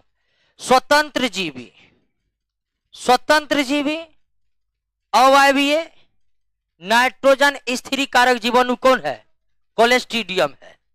राइजोबियम जो है ना, यह आपको स्वतंत्र जीवी नहीं है, यह दलहन पौधों के साथ कैसा संबंध बनाकर रहता है? सहजीवी। लेकिन कोलोस्ट्रीडियम जो है एक स्वतंत्र जीवी है। ठीक है, ये किसी के साथ सहजीवी के रूप में नहीं रहते हैं, स्वतंत्र रूप से रहते हैं और मिट्टी में नाइट्रोजन की मात्रा को बढ़ाते हैं। तो ये स्वतंत्र जीवी अवायवीय नाइट्रोजन स्थिरीकारक जीवाणु कौन है? कोलोस्ट्रीडियम है। निम्न कौन सा सहजीवी स्थिरीकारक जीवाणु है? एजोला, एजिटोबैक्टर तो आपको स्वतंत्र जीवी है। इसमें सहजीवी वाला कौन है जानते हैं? फ्रैंकिया है। कौन है? फ्रैंकिया। सहजीवी नाइट्रोजन स्थिरीकारी जीवाणु, यहां नाइट्रोजन नहीं लिखा हुआ है लेकिन मतलब उसी से है, नाइट्रोजन स्थिरीकारी जीवाणु। जैव गैस, जैव गैस का मतलब बायोगैस। अब बायोगैस उत्पन्न करने वाला जीवाणु मिथेनोजेन है। कौन है? हाँ, वो जो गोबर गैस है ना जी, गोबर गैस जो उसमें गोबर सड़ता था तब जो मीथेन गैस उत्पन्न होता था वो बैक्टीरिया के सहायता से होता है। और ऐसे बैक्टीरिया जो गोबर गैस उत्पन्न करने में, गोबर का फर्मेंटेशन करने में, मीथेन गैस उत्पन्न करने में सहायक है, वो कौन है? मिथेनोजेन है। कौन है? वैसे जीवाणु के समूह जो फुफुंदी के तंतुओं से जुड़कर, फुफुंदी मतलब कवक, कवक के तंतुओं से जुड़कर जाल जैसी रचना बनाती है, उसे क्या कहते हैं? फ्लॉक्स कहते हैं दोस्तों। क्या कहते हैं? फ्लॉक्स कहते हैं। याद रहेगा ना? ये सब यादें रखना जरूर। फेरेंकिया हो गया, फ्लॉक्स हो गया, ये सब जीवाणु आपको याद रखना पड़ेगा, नहीं तो बार बार प्रश्न को देखते रहिएगा, याद होते जाएगा। जूट की रेटिंग, जूट की रेटिंग के लिए, जूट की जो फसल होता है ना, जूट की फसल यानी कि पटुआ, बिहार में इसको क्या कहते हैं? पटुआ। पटुआ की फसल देखे हैं ना? पानी में भिजा, तो पानी में भिजाने से फूल जाते हैं, जिससे रेशा क्या होते हैं? वो जो फुलाने में किसका हाथ होता है? जीवाणु का। और कौन जीवाणु का होता है? ठीक है, कोलेस्ट्रिडियम एसिटोब्यूटाइलिकेम, कोलेस्ट्रिडियम एसिटोब्यूटाइलिकेम। ये जूट के रेटिंग में, यानी जूट के फसलों से जूट को अलग करने में, जूट के रेशा को अलग करने में, पटुआ के फसलों में पटुआ के रेशा को अलग करने में ये जीवाणु लाभदायक है। किसमें? ठीक है, योग हट बनाने में भाग लेने वाला बैक्टीरिया क्या है? योग हट में भाग लेने वाला है लैक्टोबैसिलस बल्गेरिस तथा स्ट्रेप्टोकोकस थर्मोफिल्स। ठीक है, योग हट बनाने में कौन भाग लेता है? लैक्टोबैसिलस बल्गेरिकस और स्ट्रेप्टोकोकस थर्मोफिल्स। योग हट हमको भी पता नहीं चला क्या है, जानते हैं ना इसको हम? अच्छा, इसको देख के बताएंगे। ये 12th के एनसीईआरटी में था ये प्रश्न, ठीक है, और डायरेक्ट उठा के डाल दिए हैं। इसको हम देखेंगे योग हट क्या है, फिलहाल हमें भी पूरी जानकारी नहीं है। अगला क्लास में आप पूछ लीजिएगा, कोई हम बता देंगे, ठीक है। लेकिन क्वेश्चन जो है एकदम 12th क्लास का है। एक्टिनोमाइसिटीज किसका वर्ग है दोस्तों? जीवाणु का वर्ग है, जीवाणु का ही वर्ग है। एक और वर्ग बताए, रिकेटेटिस, याद है ना? हाँ, रिकेटेटिस, एक्टिनोमाइसिटीज, ये सब क्या है? ये सब जीवाणुओं के भिन्न भिन्न वर्ग है। माइकोप्लाज्मा की खोज सर्वप्रथम किसने किया था? माइकोप्लाज्मा की खोज सर्वप्रथम, माइकोप्लाज्मा जो सबसे छोटे आकार का बैक्टीरिया है, इनोकार्ड तथा ईआर रॉक्स ने, इनोकार्ड तथा ईआर रॉक्स ने। निम्नलिखित में कौन सा रोग जीवाणु के कारण होते हैं? जीवाणु कारण सब रोग होते हैं। डिप्थीरिया भी होता है, क्षय रोग यानी टीबी, क्षय रोग मतलब प्लेग, तीनों जीवाणु के कारण। बीसीजी का टीका नवजात को लगाया जाता है। किसको लगाया जाता है? नवजात को। निम्नलिखित में कौन सा रोग जीवाणुओं कारण नहीं नहीं नहीं? कौन? चेचक, चेचक विषाणु कारण होता है, वेरियोला वायरस के कारण। बच्चों को किस रोग से प्रतिरक्षित करने के लिए डीपीटी, डी से डिप्थीरिया, पी से पर्टुसिस, अब पर्टुसिस को हिंदी में क्या कहते हैं?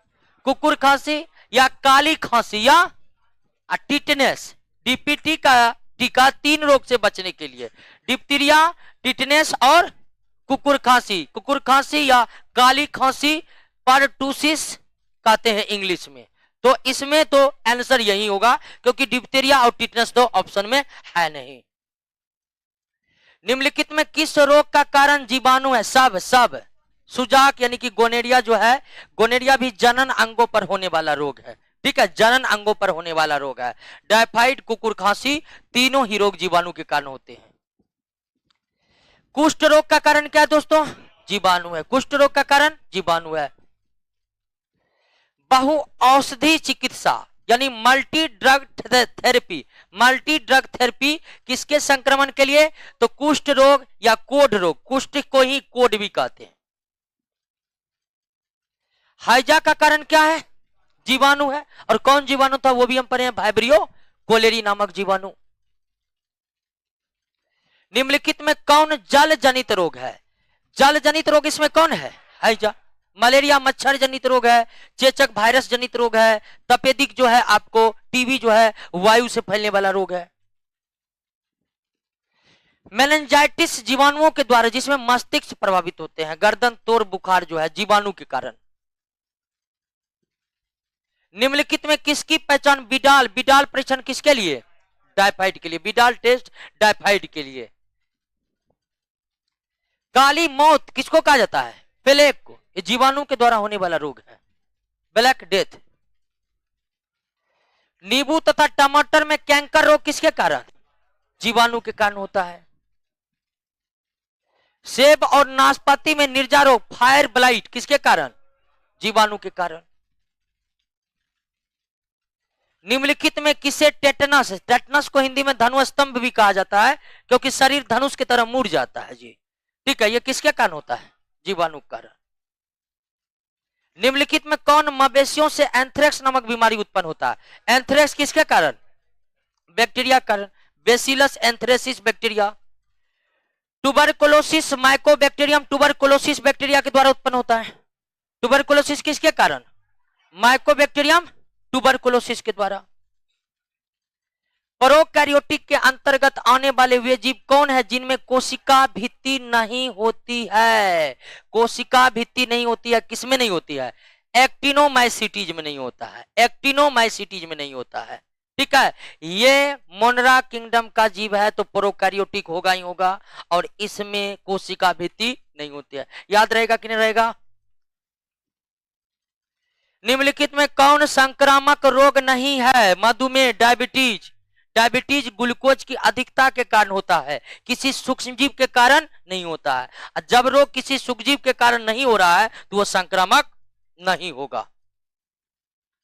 निम्नलिखित में कौन संक्रामक रोग है? सब, क्योंकि सब आपको सूक्ष्मजीव के कारण होता है। डिप्थीरिया जीवाणु कारण, रेबीज वायरस के कारण, कालाजार प्रोटोजोआ के कारण होता है, तो सब इसमें संक्रामक है। टैब का टीका किससे बचने के लिए? टाइफाइड के, इसका नाम है टाइफाइड एंटीबैक्टीरियल। क्षय रोग का संक्रमण मुख्यतः किसके द्वारा होता है?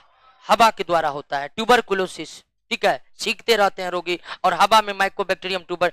देखा कहीं कहीं पर इसका आंसर जल दे दिया, जल नहीं होगा, हवा होगा। टीकाकरण एक व्यक्ति को रोगों से बचाता है क्योंकि यह प्रतिरक्षी पदार्थ उत्पन्न करवाता है। प्रतिरक्षी पदार्थ का आशय यहां पर किससे है? एंटीबॉडी से है। तो कभी कभी सवाल में प्रतिरक्षी पदार्थ न देकर आपको क्या दे देगा? एंटीबॉडी दे देगा। ट्रिपल एंटीजन, ट्रिपल एंटीजन किसको कहते हैं? डीपीटी को कहते हैं। तो ये डिप्थीरिया, पर्टुसिस, टेस्टस किस रोग में उपयोगी नहीं है? किस रोग में? टाइफाइड। ट्रिपल एंटीजन किसको कहते हैं? डीपीटी को कहते हैं। किसको कहते हैं? सिंड्रोम का अर्थ होता है लक्षणों का समूह, कई प्रकार का लक्षणों का समूह, सिंड्रोम। निम्न में कौन सा टीका 1.5 माह, 2.5 माह, 3.5 माह में दिया जाता है? 1.5 माह, 2.5 माह, 3.5 माह में डीपीटी, डीपीटी हिव और पोलियो का दिया जाता है दोस्तों, ठीक है। अब बीसीजी तो नवजात में ही दे दी जाता है, कुछ दिन के बाद दे दिया जाता है, तो आंसर ए होगा दोस्तों। निमोनिया स्ट्रेप्टोकोकस निमोनिया के भी द्वारा होता है और होमोफिल्स इन्फ्लुएंजा के कारण भी होता है, दोनों कारण होता है। एरिथ्रोमाइसिन औषधि जो है यह काली खांसी में उपयोगी है। एरिथ्रोमाइसिन एंटीबायोटिक काली खांसी जिसके लिए डीपीटी टीका दिया जाता है बचाव के लिए, उसी में यह उपयोगी है। निम्नलिखित में कौन सी बीमारी कोरोना वायरस से संबंधित है? मर्स, सार्स और कोविड-19 तीनों ही कोरोना फैमिली का वायरस है और तीनों ही चाइना से ही फैला है माना जा रहा है। निम्नलिखित में कौन सा जीवाणु के कारण होने वाला रोग है? सब। यहां अंगमारी होगा, आंगमारी लिखा हुआ, अंगमारी रोग, यानी पूरा दान ही साफ हो जाता है इस रोग। निम्नलिखित कौन जल संक्रामक है? टाइफाइड तो है ही दोस्तों, है ना। विटामिन, हेपेटाइटिस भी तो ब्लड के द्वारा फैलता है या लार के द्वारा। क्षय रोग यानी कि टीबी हवा के द्वारा। हेपेटाइटिस यानी कि 1 और 4, 1 और 4। क्षय रोग हवा के द्वारा, टीबी, हेपेटाइटिस भी ब्लड या लार के द्वारा। हेपेटाइटिस ए गंदे भोजन या जल के द्वारा। टाइफाइड गंदे भोजन, जल या कच्चा सब्जी बिना धोए हुए सब्जी खाने से टाइफाइड होता है। तो आंसर क्या होगा? 1 और 4। टीका क्या है? टीका क्या है? टीका क्या है? कृत्रिम, सक्रिय, उपार्जित, प्रतिरक्षा। प्राकृतिक नहीं है, प्राकृतिक इन्हें हम बाहर से देते हैं बना करना, इसलिए कृत्रिम सक्रिय उपार्जित मतलब ज्ञान क्या हुआ, तो इसको हम यही बोलेंगे। टीका क्या है, तो कृत्रिम सक्रिय उपार्जित प्रतिरक्षा। डिप्थीरिया का मुख्य लक्षण है गला घुटना यानी गला खराश होना, यह श्वसन से संबंधित रोग है डिप्थीरिया। क्या हुआ जी, ध्यान दीजिए, यहां पर ध्यान गया इधर उधर हो जाएगा फिर दिक्कत हो जाएगा। एंटीबायोटिक अधिकांशतः किससे प्राप्त होते हैं, जीवाणु से। 90% से भी अधिक एंटीबायोटिक वर्तमान में जीवाणुओं से बनाए जा रहे हैं। पनीर में विशेष सुगंध किससे आती है, जीवाणु से। राइपेनिंग बताए थे ना, जीवाणु से। वाहित जल का द्वितीयक उपचार में मुख्यतः किसका आवश्यकता होता है, जीवाणु। अब इसको समझिए, वाहित मल जिसको इंग्लिश में क्या कहते हैं, सीवेज कहते हैं। क्या कहते हैं, सीवेज, यानी कि एकदम नालों से मानव जंतुओं के जो मल मूत्र जाते आते हैं, और जब नालों से मानव मल मूत्र पानी या और घरेलू अपशिष्ट जाते रहते हैं उसको क्या कहते हैं, सीवेज कहते हैं। इंग्लिश में क्या कहते हैं, वाहित मल जल कहते हैं, वाहित मल जल। तो वाहित मल जल जब नदी में जाते हैं ना, तो नदियों में जाने से पहले उसका ट्रीटमेंट किया जाता है। नदियों में जाने से पहले उसका क्या किया जाता है, ट्रीटमेंट। सब हर जगह नहीं किया जाता, लेकिन व्यवस्था बनाई जाती है कि शहरों से निकलने वाले सीवेज का ट्रीटमेंट करके तब उसे नदी में डाला जाए। तो ट्रीटमेंट में पहले क्या किया जाता है, पहले एक जाल से उस वाहित जलमल को निकाला जाता है कि ताकि बड़े बड़े जो अपशिष्ट पदार्थ है वो जाल में अटक जाए।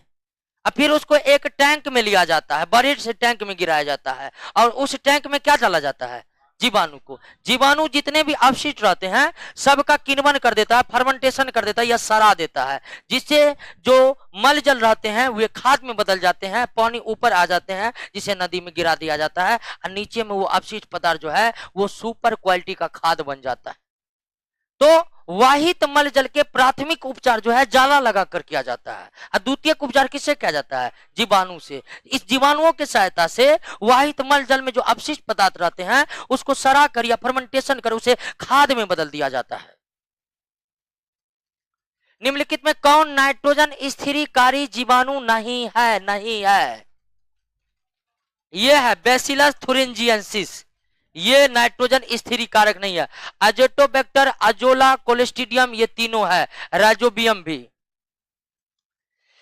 योग हट, ये क्वेश्चन 2 बार आ गया ना जी, अब फिर इस बार हम नहीं बता पाए। लैक्टोबैसिलस बल्गेरिकस, स्टेपोकोकस थर्मोफिल्स, यही दोनों जीवाणु।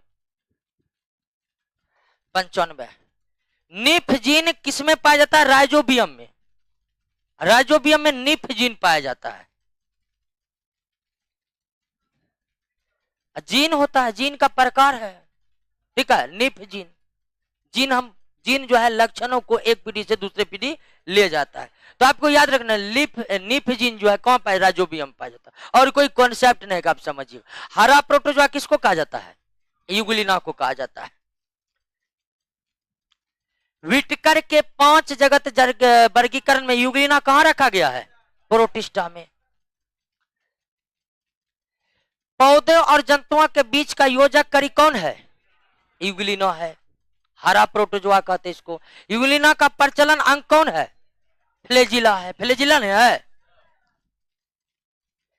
यूग्लिना में फ्लैजिला की संख्या कितनी होती है, 2 होती है, एक बड़ा होता है, एक क्या होता है, छोटा होता है।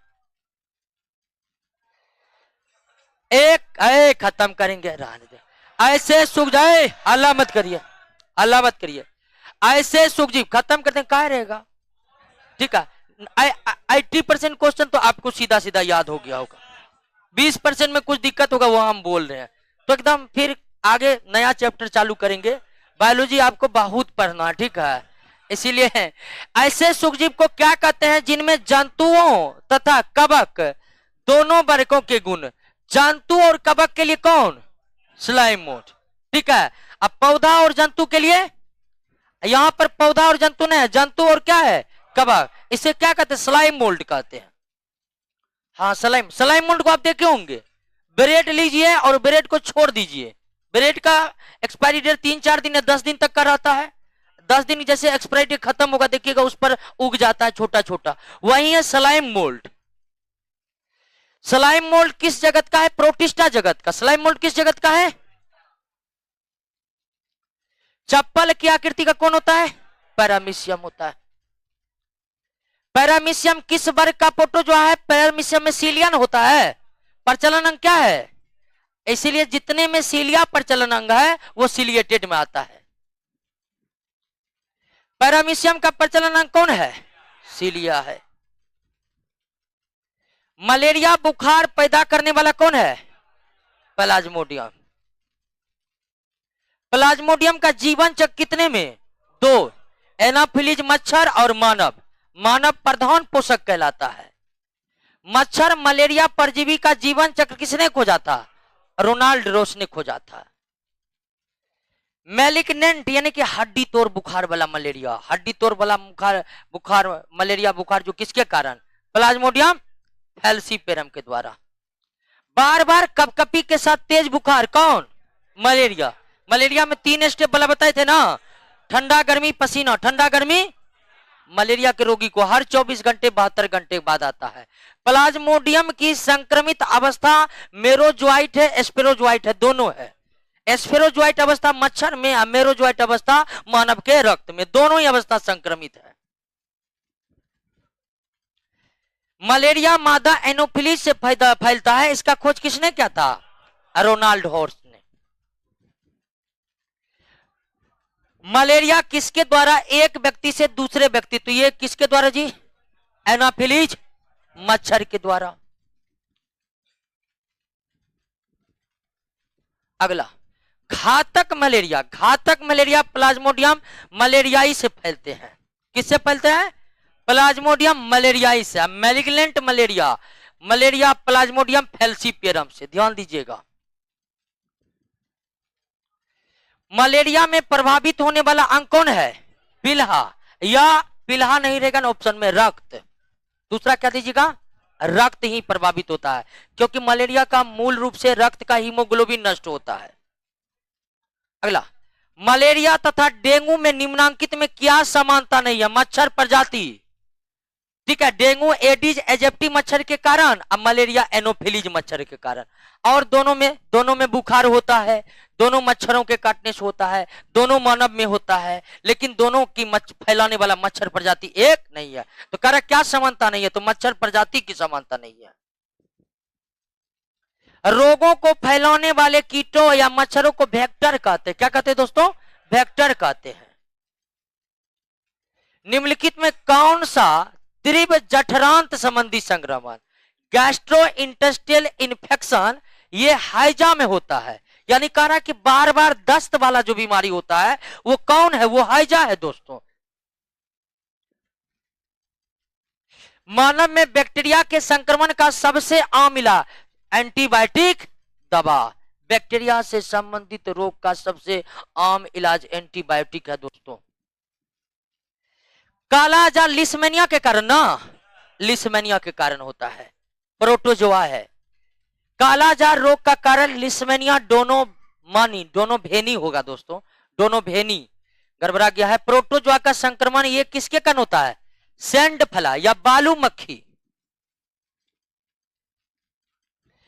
निंद्रा रोग किसके कारण? ट्रिपेनोसोमा कारण ना, निंद्रा रोग ट्रिपेनोसोमा कारण।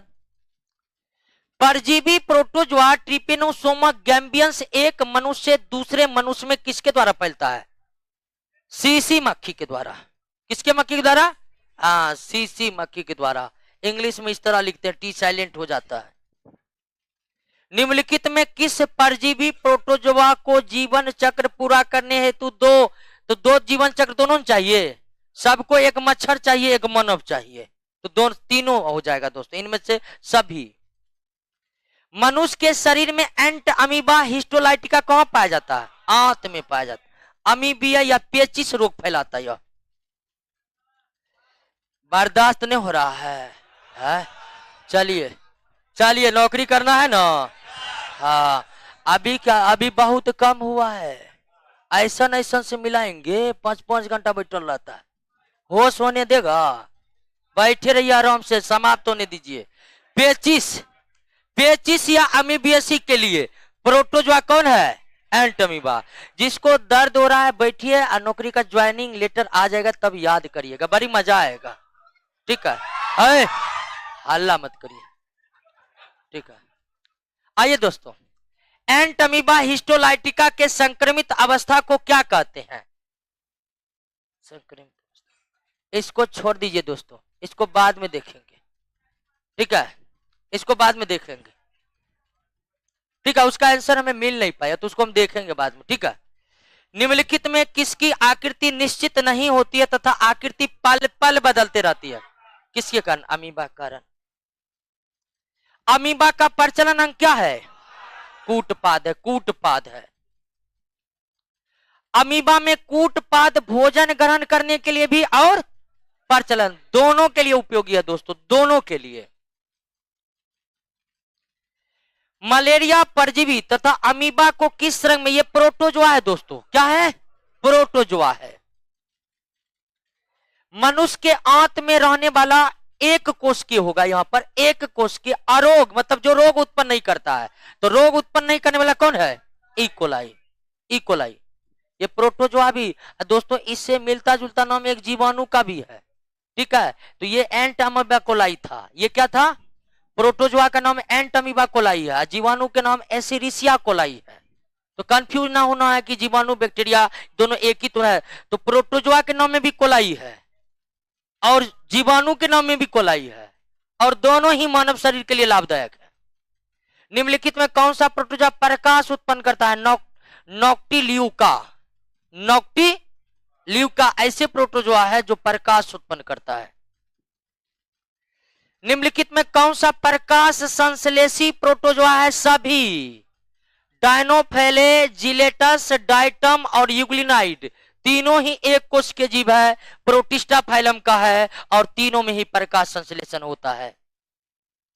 प्रोटिस्ट जीवों के कोशिका में पाए जाने वाले संकुचनशील रिक्तिका उत्सर्जन बनाने का भी काम करते हैं और जल संतुलन बनाने का काम करता है। बी और सी दोनों होगा। प्रकाश संश्लेषी प्रोटिस्ट डाइटम, डाइटम को गोल्डन ब्राउन एल्गी भी कहा जाता है। क्या कहा जाता है? गोल्डन ब्राउन एल्गी भी कहा जाता है। हल्ला नहीं करिए, जिनको जाना है चले जाइए, ठीक है। अब बार बार करे कि ऐसे करिएगा, बहुत दिक्कत है, बहुत दिक्कत हो जाएगा। बैठे रहे, अभी तो टाइम भी नहीं हुआ है, हल्ला कर रहे हैं। आइए दोस्तों, आइए, जिनको नौकरी नहीं करना है जा सकते हैं, हमको कोई दिक्कत नहीं। आइए आइए मिलाइए सूची को, हल्ला नहीं करिए, हल्ला करिएगा और लेट होगा, समझे? आइए मिलाइए। अल्लाह, एनाफिलीज मच्छर से क्या फैलता है? मलेरिया। तो एक का हो जाएगा क्या? 4। क्यूलेक्स मच्छर से फलेरिया, फलेरिया जिसको हाथी पांव रोग कहते हैं। बालू रेत मक्खी मतलब सेंड फ्लाई, सेंड फ्लाई से कालाजार। सीसी मक्खी से नींद की बीमारी। 4 3 1 2, 4 3 1 2, 4 3 1 2। बेसन टेस्ट परीक्षण जो है, बेसन टेस्ट परीक्षण डायफाइड के लिए है, ठीक है।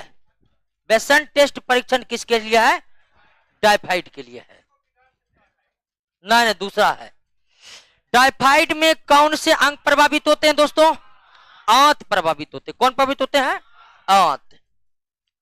सूक्ष्म एक कोश के जीव जो पानी में पाए जाते हैं उसे प्लैंकटन कहते हैं। पो छूट गया दोस्तों, प्लैंकटन, प्लैंकटन। सूक्ष्म एक कोश के जीव जो पानी में पाए जाते हैं उसे प्लैंकटन कहते हैं, ठीक है। अब कहेगा प्रोटोजोआ भी प्लैंकटन है, बिल्कुल है। जो प्रोटोजोआ पानी में रहते हैं वो प्लैंकटन की श्रेणी में आ जाएगा, और प्रोटोजोआ को जू प्लैंकटन कहा जाता है। जो एक कोश के शैवाल है, प्रोटिस्ट है, जल में है, उसे फाइटोप्लैंकटन कहा जाता है। यानी प्लैंकटन भी कितने प्रकार के? 2 प्रकार के, जू प्लैंकटन और फाइटोप्लैंकटन। कवक के अध्ययन को क्या कहते हैं? माइकोलॉजी कहते हैं। क्या कहते हैं? माइकोलॉजी। वनस्पति जगत के गैर हरित विषम पोषित, ये कौन है? गैर हरित का मतलब जिसमें क्लोरोफिल नहीं है, और वो कौन है दोस्तों? कवक है। फर्न एक प्रकार का पौधा है, ठीक है, पौधा है, जो हम 4 नंबर चैप्टर में पढ़ेंगे। कवक किस तरह का पोषण होता है? कवक में क्या होता है? विषम। स्वपोषण नहीं होता है, कुछ कवक सहजीवी होते हैं लेकिन सभी नहीं होते, तो ये भी आंसर नहीं दे सकते हैं, स्वपोषी होता ही नहीं है। तो विषम पोषण, इसको इंग्लिश में आप हेटेरोट्रोपिक लिख सकते हैं। क्या लिख सकते हैं? हेटेरोट्रोपिक लिख सकते हैं, हेटेरोट्रोपिक। अगला, सभी कवक सदैव हेटेरोट्रोपिक होते हैं, विविध पोषी होते हैं या विषम पोषी होते हैं या पर पोषण होता है इसमें। निम्नलिखित में कौन सा एक सही नहीं है? कवक स्वपोषी होते हैं? नहीं, बिल्कुल नहीं। कवक सहजीवी होते हैं, परजीवी होते हैं, मृतजीवी होते हैं, लेकिन स्वपोषी नहीं होते हैं क्योंकि इसमें क्लोरोफिल नहीं होता है। कवक में भोजन क्या होता है? भोजन के रूप में ये ग्लाइकोजेन, ग्लाइकोजेन के रूप में ही भोजन होता है इसमें। कवक में संचित रिजर्व भोज्य पदार्थ भी कौन है? ग्लाइकोजेन है। रिजर्व भोज्य पदार्थ भी क्या है? ग्लाइकोजेन है। कवकों की कोशिका भित्ति किसकी बनी होती है? काइटिन की, हेमीसेलुलोज की। कवक की कोशिका भित्ति में किस चीज की नहीं बनी होती है? सेलुलोज की नहीं बनी होती है। नहीं, सेलुलोज हेमीसेलुलोज के रूप में रहता है दोस्तों। इसका आंसर डी होगा। पैक्टिन नहीं पाई जाती है, पैक्टिन नहीं पाई जाती है। काइलोज पाया जाता है, काइटिन पाया जाता है, सेलुलोज वास्तविक रूप में हेमीसेलुलोज पाया जाता है, लेकिन पैक्टिन नहीं पाया जाता। कह रहा है कौन सी चीज नहीं होती है? पैक्टिन नहीं होती है। निम्नलिखित में कौन एक कोशिकीय कवक है? ईस्ट। अब बाकी सब कवक है लेकिन बहुकोशिकीय है। पेनिसिलियम भी क्या है? एक प्रकार का कवक है। पेनिसिलियम भी क्या है? कवक है। डबल रोटी के निर्माण में काम आने वाला कवक सैक्रोमाइसिस सेरेबेसी, सैक्रोमाइसिस, और यह एक प्रकार का ईस्ट ही है दोस्तों। यह एक प्रकार का क्या है? ईस्ट है। जब गेहूं के गुथे हुए आटे में ईस्ट की कोशिका मिलाई जाती है तो फर्मेंटेशन शुरू हो जाता है। फर्मेंटेशन यानी किण्वन चालू हो जाता है। और जब भी किण्वन होता है कौन गैस निकलता है? और यही गैस निकाल कर रोटी को फुला देता है, जिससे रोटी नरम और स्पंजी बन जाती है। सोडा जो मिलाते हैं, सोडा भी यही काम करता है। ठीक है। ईस्ट में कायिक जनन, कायिक जनन मतलब वेजिटेटिव रिप्रोडक्शन, यह एक आलैंगिक जनन का प्रकार है। और यह किसके द्वारा होता है दोस्तों? मुकुलन द्वारा जनन कैसे होता है इसको हम जनन चैप्टर में पढ़ेंगे। ठीक है, जनन चैप्टर में मुकुलन एक हम पढ़ने वाले हैं। फिलहाल आप इसको याद रखिए। पेनिसिलिन की खोज किसने की थी? अलेक्जेंडर फ्लेमिंग ने की थी। पेनिसिलिन की खोज किसने की थी? अलेक्जेंडर फ्लेमिंग ने की थी। औद्योगिक स्तर पर पेनिसिलिन किससे निकाला जाता है? पेनिसिलियम क्राइसोजेनम से। औद्योगिक स्तर पर पेनिसिलिन किससे निकाला जाता है? पेनिसिलियम क्राइसोजेनम से। लेकिन अगर बात करिएगा कि पेनिसिलिन को पहली बार किससे निकाला गया था, तो पेनिसिलियम नोटेटम से, यानी प्राप्त किया गया अलेक्जेंडर फ्लेमिंग के द्वारा पहली बार पेनिसिलियम नोटेटम से। लेकिन वर्तमान समय पर इंडस्ट्रियल तौर पर जो तैयार हो रहा है पेनिसिलिन, वो किस पेनिसिलिन से निकाला जाता है? क्राइसोजेनम से। तो इसका आंसर सी होगा, ध्यान रखिएगा। प्रथम खोजा गया एंटीबायोटिक कौन था? पेनिसिलिन था। विस्तृत स्पेक्ट्रम प्रतिजैविक, अब इसको समझिए कि विस्तृत स्पेक्ट्रम प्रतिजैविक क्या है। आप प्रकाश का वर्ण विक्षेपण पढ़े हैं? प्रकाश का वर्ण विक्षेपण में है कि जब श्वेत प्रकाश को, सूर्य के प्रकाश को प्रिज्म से होकर गुजारते हैं तो प्रिज्म के पीछे एक पर्दा लगा देते हैं। अब प्रिज्म के पीछे जो पर्दा लगाया जाता है उस पर श्वेत प्रकाश टूटकर 7 रंगों में बट जाते हैं। वैसा ही है यह एंटीबायोटिक। एक एंटीबायोटिक बनाने के चक्कर में एक साथ कई एंटीबायोटिक बनकर रेडी हो जाते हैं। हम बनाते हैं एक एंटीबायोटिक, लेकिन अंत में जब एंटीबायोटिक बनना शुरू होता है तो एक साथ कई एंटीबायोटिक बनते जाते हैं। और इसीलिए इसे क्या कहा जाता है? विस्तृत स्पेक्ट्रम प्रतिजैविक। यह किससे उत्पन्न होता है? स्ट्रेप्टोमाइसीज से उत्पन्न होता है। और इसको उत्पन्न करने वाले या खोजने वाले पहले वैज्ञानिक कौन थे? वाक्समैन। इसको नोबेल पुरस्कार से भी सम्मानित किया गया था, वाक्समैन। कवक के बारे में निम्नलिखित में कौन सा कथन सत्य नहीं है? ये देखिए, कवक की भित्ति पैक्टोसेलुलोज की नहीं बनती है, काइटिन और हेमीसेलुलोज की बनी होती है। हेमीसेलुलोज रहता है लेकिन पैक्टोसेलुलोज नहीं रहता दोस्तों। यही कथन गलत है, बाकी सब सही है। कवक में बीजाणुओं के द्वारा जनन होता है, स्पोरुलेशन के माध्यम से रिप्रोडक्शन होता है। निम्नलिखित में किसमें क्लोरोफिल नहीं पाया जाता? किसमें नहीं पाया जाता है? कवक में नहीं पाया जाता है। वृक्ष के छाल पर उगने वाले कवक को क्या कहते हैं? कोर्टिकोलस कहते हैं। क्या कहते हैं? कोर्टिकोलस। गोबर पर उगने वाले कवक को कोप्रोफिलस कहते हैं। कोप्रोफिलस कहते हैं। ऑर्गोट किससे प्राप्त होता है? क्लेविसेप्स परप्यूडिया नामक कवक से। यह दोस्तों कवक है। तो जब कभी ये वाला ऑप्शन ना रहे, कवक सवाल रहे, तो तब आंसर कवक हो जाएगा। तो क्लेविसेप्स एक प्रकार का कवक का नाम है। एलएसडी किससे प्राप्त होता है जी? कवक से। इसे हैलुसिनेशन ड्रग्स कहते हैं। अल्फा विष किससे उत्पन्न होता है? कवक से उत्पन्न होता है। अल्फा टॉक्सिन भी कहते हैं इसको। निम्नलिखित में कौन खाने योग्य कवक है? एगेरिकस। एगेरिकस ये मशरूम है। क्या है?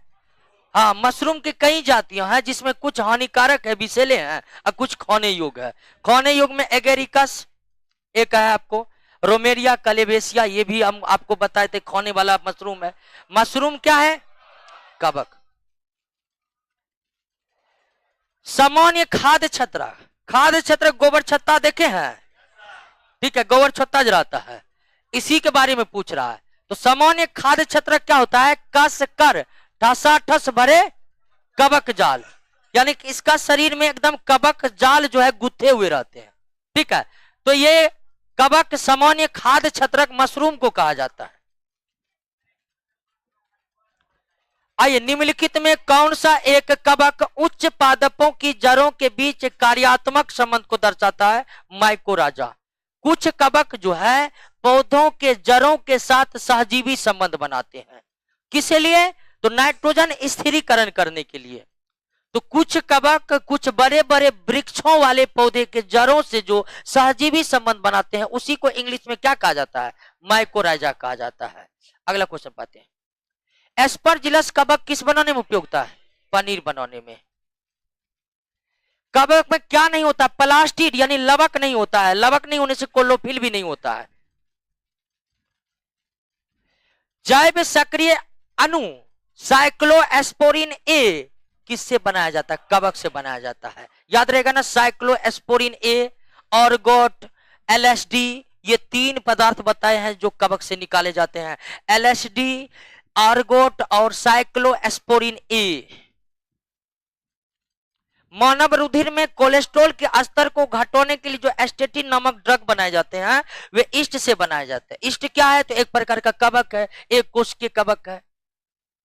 निम्नलिखित में किसे गदादार कवक कहते हैं? गदादार कवक बेसिडियोमाइसिटीज को कहते हैं। ठीक है, बेसिडियोमाइसिटीज को कहते हैं।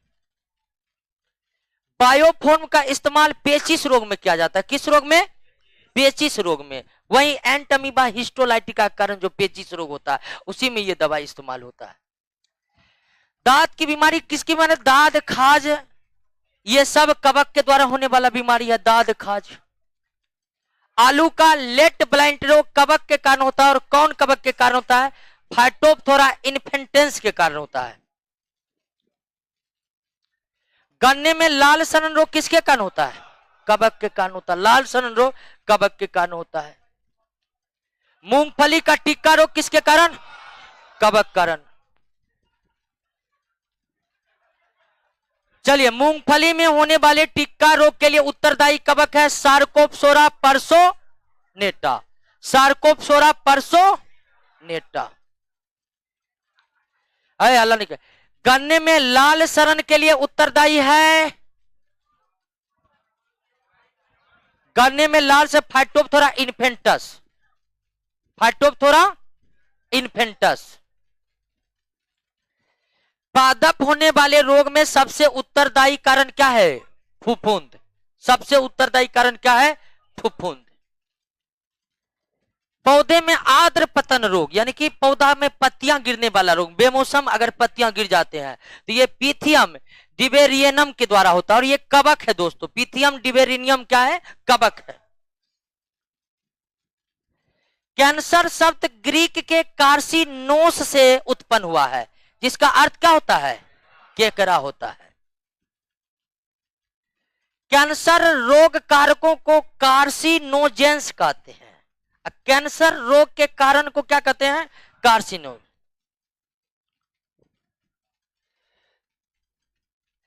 कैंसर के उत्तकों की जांच के लिए कौन सी परीक्षण की जाती है? बायोप्सी परीक्षण की जाती है। बायोप्सी परीक्षण। ब्लड कैंसर को आमतौर पर क्या कहा जाता है? ल्यूकेमिया कहा जाता है। ल्यूकेमिया कहा जाता है। मनुष्य में सबसे अधिक होने वाला कैंसर कौन है? कार्सिनोमा। कार्सिनोमा, हाँ ल्यूकेमिया, नहीं ल्यूकेमिया, ल्यूकेमिया, कार्सिनोमा। त्वचा में होने वाला कैंसर भी क्या कहलाता है? सीधा उपकला उत्तक के बारे में पढ़ाए थे, इपिथीलियम। इपिथीलियम उत्तक में होने वाले, इपिथीलियम उत्तक में होने वाले कैंसर को क्या कहते हैं? कार्सिमा।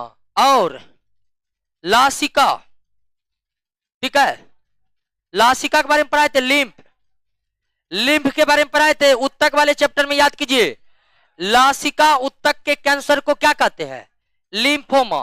सार्कोमा संयोजी उत्तक में होने वाले कैंसर को क्या कहते हैं? ब्लड में होने वाले कैंसर को ल्यूकेमिया। लासिका उत्तक या लिम्फ में होने वाले कैंसर को लिम्फोमा। संयोजी उत्तक, सॉरी उपकला उत्तक या इपिथीलियम में होने वाले कैंसर को कार्सिनोमा। संयोजी उत्तक में होने वाले कैंसर को सार्कोमा। और सबसे ज्यादा जो कैंसर होता है वो कार्सिनोमा। इसको आम बोलचाल की भाषा में त्वचा कैंसर भी कहते हैं। क्या कहते हैं? त्वचा कैंसर भी कहते हैं। कैंसर किस कारण से होता है? जीवाणु कारण भी होता है, ऑन्कोजिन्स का भी कारण, दोनों कारण होता है। देखिए कैंसर का कारण है भौतिक कारण, रासायनिक कारण, आनुवंशिक कारण, 3 कारण। कैंसर गुटखा बीड़ी खाने पीने से भी हो सकता है। कैंसर आनुवंशिक भी होता है, यानी दादा परदादा सबको कैंसर था तो हो सकता है उनके बच्चों में हो जाए, यानी कैंसर आनुवंशिक भी होते हैं। कैंसर भौतिक रूप से फैलते हैं, कैंसर रासायनिक रूप से फैलते हैं, जैसे जीवाणु भी कैंसर को फैलाते हैं, कुछ वर्ग के जीवाणु। कैंसर के इलाज के लिए फिजियोथेरेपी उपयुक्त नहीं है। कैंसर के इलाज के लिए सर्जरी किया जा सकता है, रेडिएशन थेरेपी किया जा सकता है, कीमोथेरेपी नहीं किया जाता है। फिजियोथेरेपी कैंसर में कोई ज्यादा प्रभावी नहीं है। ये पोलियो में प्रभावी है। फिजियोथेरेपी किस में प्रभावी है? हाँ एंटीबॉडी। ये दोस्तों एंटीबॉडी है, ये सब क्या है? एंटीबॉडी है जो हमें भिन्न भिन्न रोगों से बचाते हैं। तो एंटीबॉडी एलर्जिक प्रतिक्रिया होती है। इससे क्या होता है? एलर्जी। याद रहेगा, याद रहने में आसान होगा कि ना? E for allergy. एलर्जी में अब कहिए कौन होगा? हाँ आईजी को इम्यूनोग्लोबिन पढ़ते हैं। आईजी को क्या पढ़ते हैं? इम्यूनोग्लोबिन। इम्यूनोग्लोबिन शॉर्ट में इसको क्या लिखते हैं? आईजी। और यह क्या है? एंटीबॉडी है। क्या करता है? बीमारी से बचाता है। तो एलर्जी से बचाने वाला एंटीबॉडी इम्यूनोग्लोबिन ई है। इम्यूनोग्लोबिन ई है। आंसू, लार, मां के दूध में कौन सा इम्यूनोग्लोबिन रहता है? इम्यूनोग्लोबिन ए रहता है। कौन रहता है? ए में। मां के दूध में, लार में, आंसू में इम्यूनोग्लोबिन। और यह श्वसन तंत्र और आहार नाल में जो भी बैक्टीरिया वायरस प्रवेश करेगा उसको मारने का काम करता है।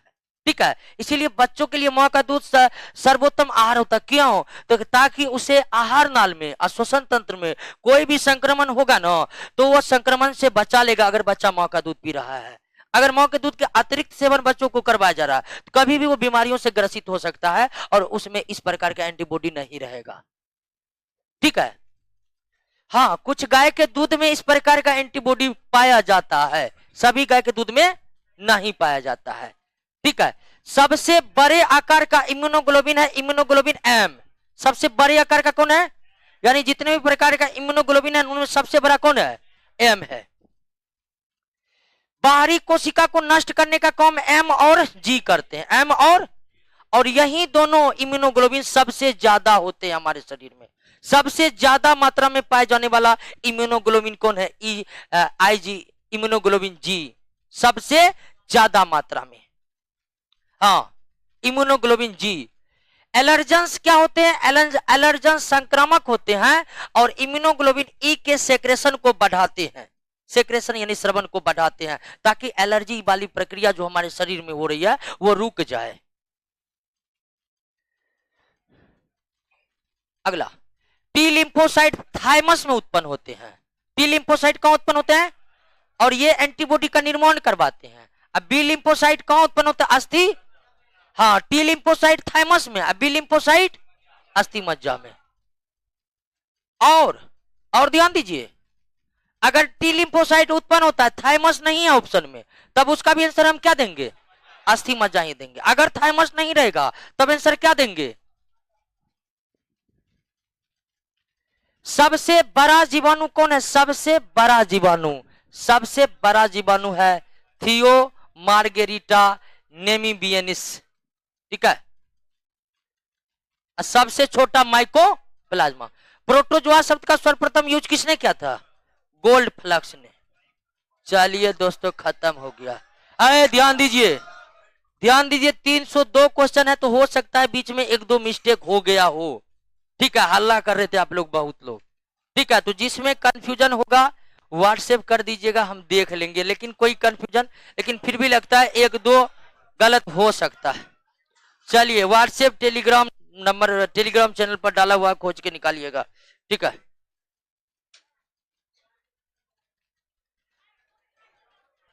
चलिए, ऑनलाइन जुड़े हुए हैं, 1 मिनट ऑनलाइन वाले का प्रश्न ले लेते हैं, एक दो को कहिए ऑनलाइन वाले दोस्तों। प्रीतम कुमार, ऋचा, आर्या, निधि, ऑनलाइन वाले बताइएगा।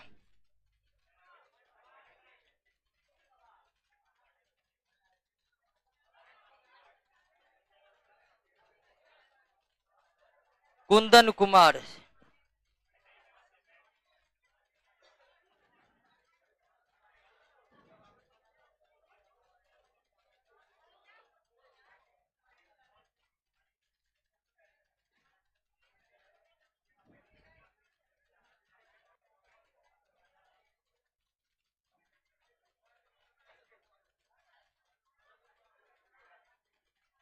पूजा यादव, कुंदन कुमार, सब बताइएगा कौन कौन प्रश्न में, जो भी लाइव है। ओके दोस्तों, जिनका नेटवर्क इशू था, फिर से वीडियो देखना है, वीडियो देखने का अनलिमिटेड छूट है, जितना देख सके।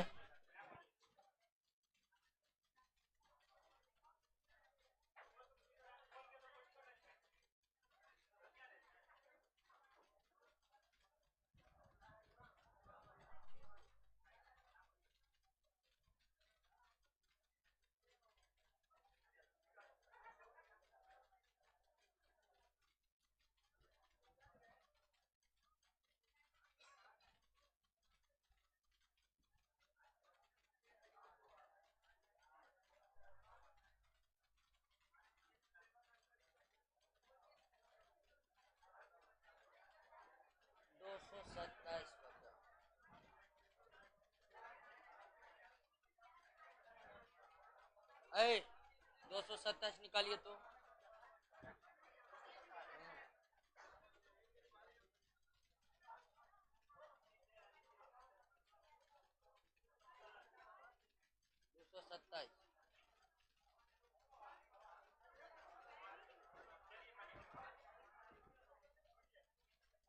एंटमीबा हिस्टोलाइटिका के, इसका बताए नहीं। 227 का आंसर नहीं दिए हैं दोस्तों अभी। सिस्टिक होगा, अच्छा। 59-60 पर लाइए तो 59।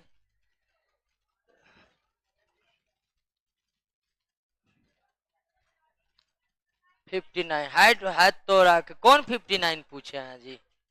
हाइड्रोफोबिया रोग उत्पन्न होता है, विषाणु कारण होता है। 257 निकालिए, 257।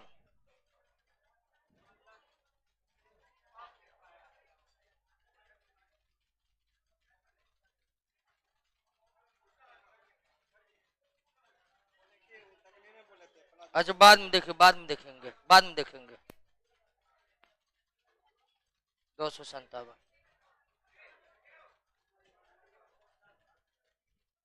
अलेक्जेंडर फ्लेमिंग ने पेनिसिलिन को प्राप्त किया था पेनिसिलियम नोटेटम से दोस्तों। अलेक्जेंडर फ्लेमिंग ने पेनिसिलियम नोटेटम से प्राप्त किया था, लेकिन वर्तमान में औद्योगिक स्तर पर जो पेनिसिलियम बन रहा है वो पेनिसिलियम क्राइसोजेनम से, लेकिन अलेक्जेंडर फ्लेमिंग ने नोटेटम से प्राप्त किया था। 259 निकालिए तो 4 निकालिए तो एक बार 4 पूछ रहा है, डायरेक्ट 4 पर आइए तो 4 में क्या है 4 4। ये दोस्तों तो कंपाउंड माइक्रोस्कोप का खोज एंटिनो वान ल्यूवेनहोक ने किया था। चलिए तैयारी कैसे करें। तैयारी करने के लिए दोस्तों एक ही तरीका है, जितना भी समय है आपके पास उसको पढ़ने में इस्तेमाल कीजिए। चलिए ठीक है दोस्तों, मिलते हैं सोमवार की क्लास में। बंद कीजिए हो।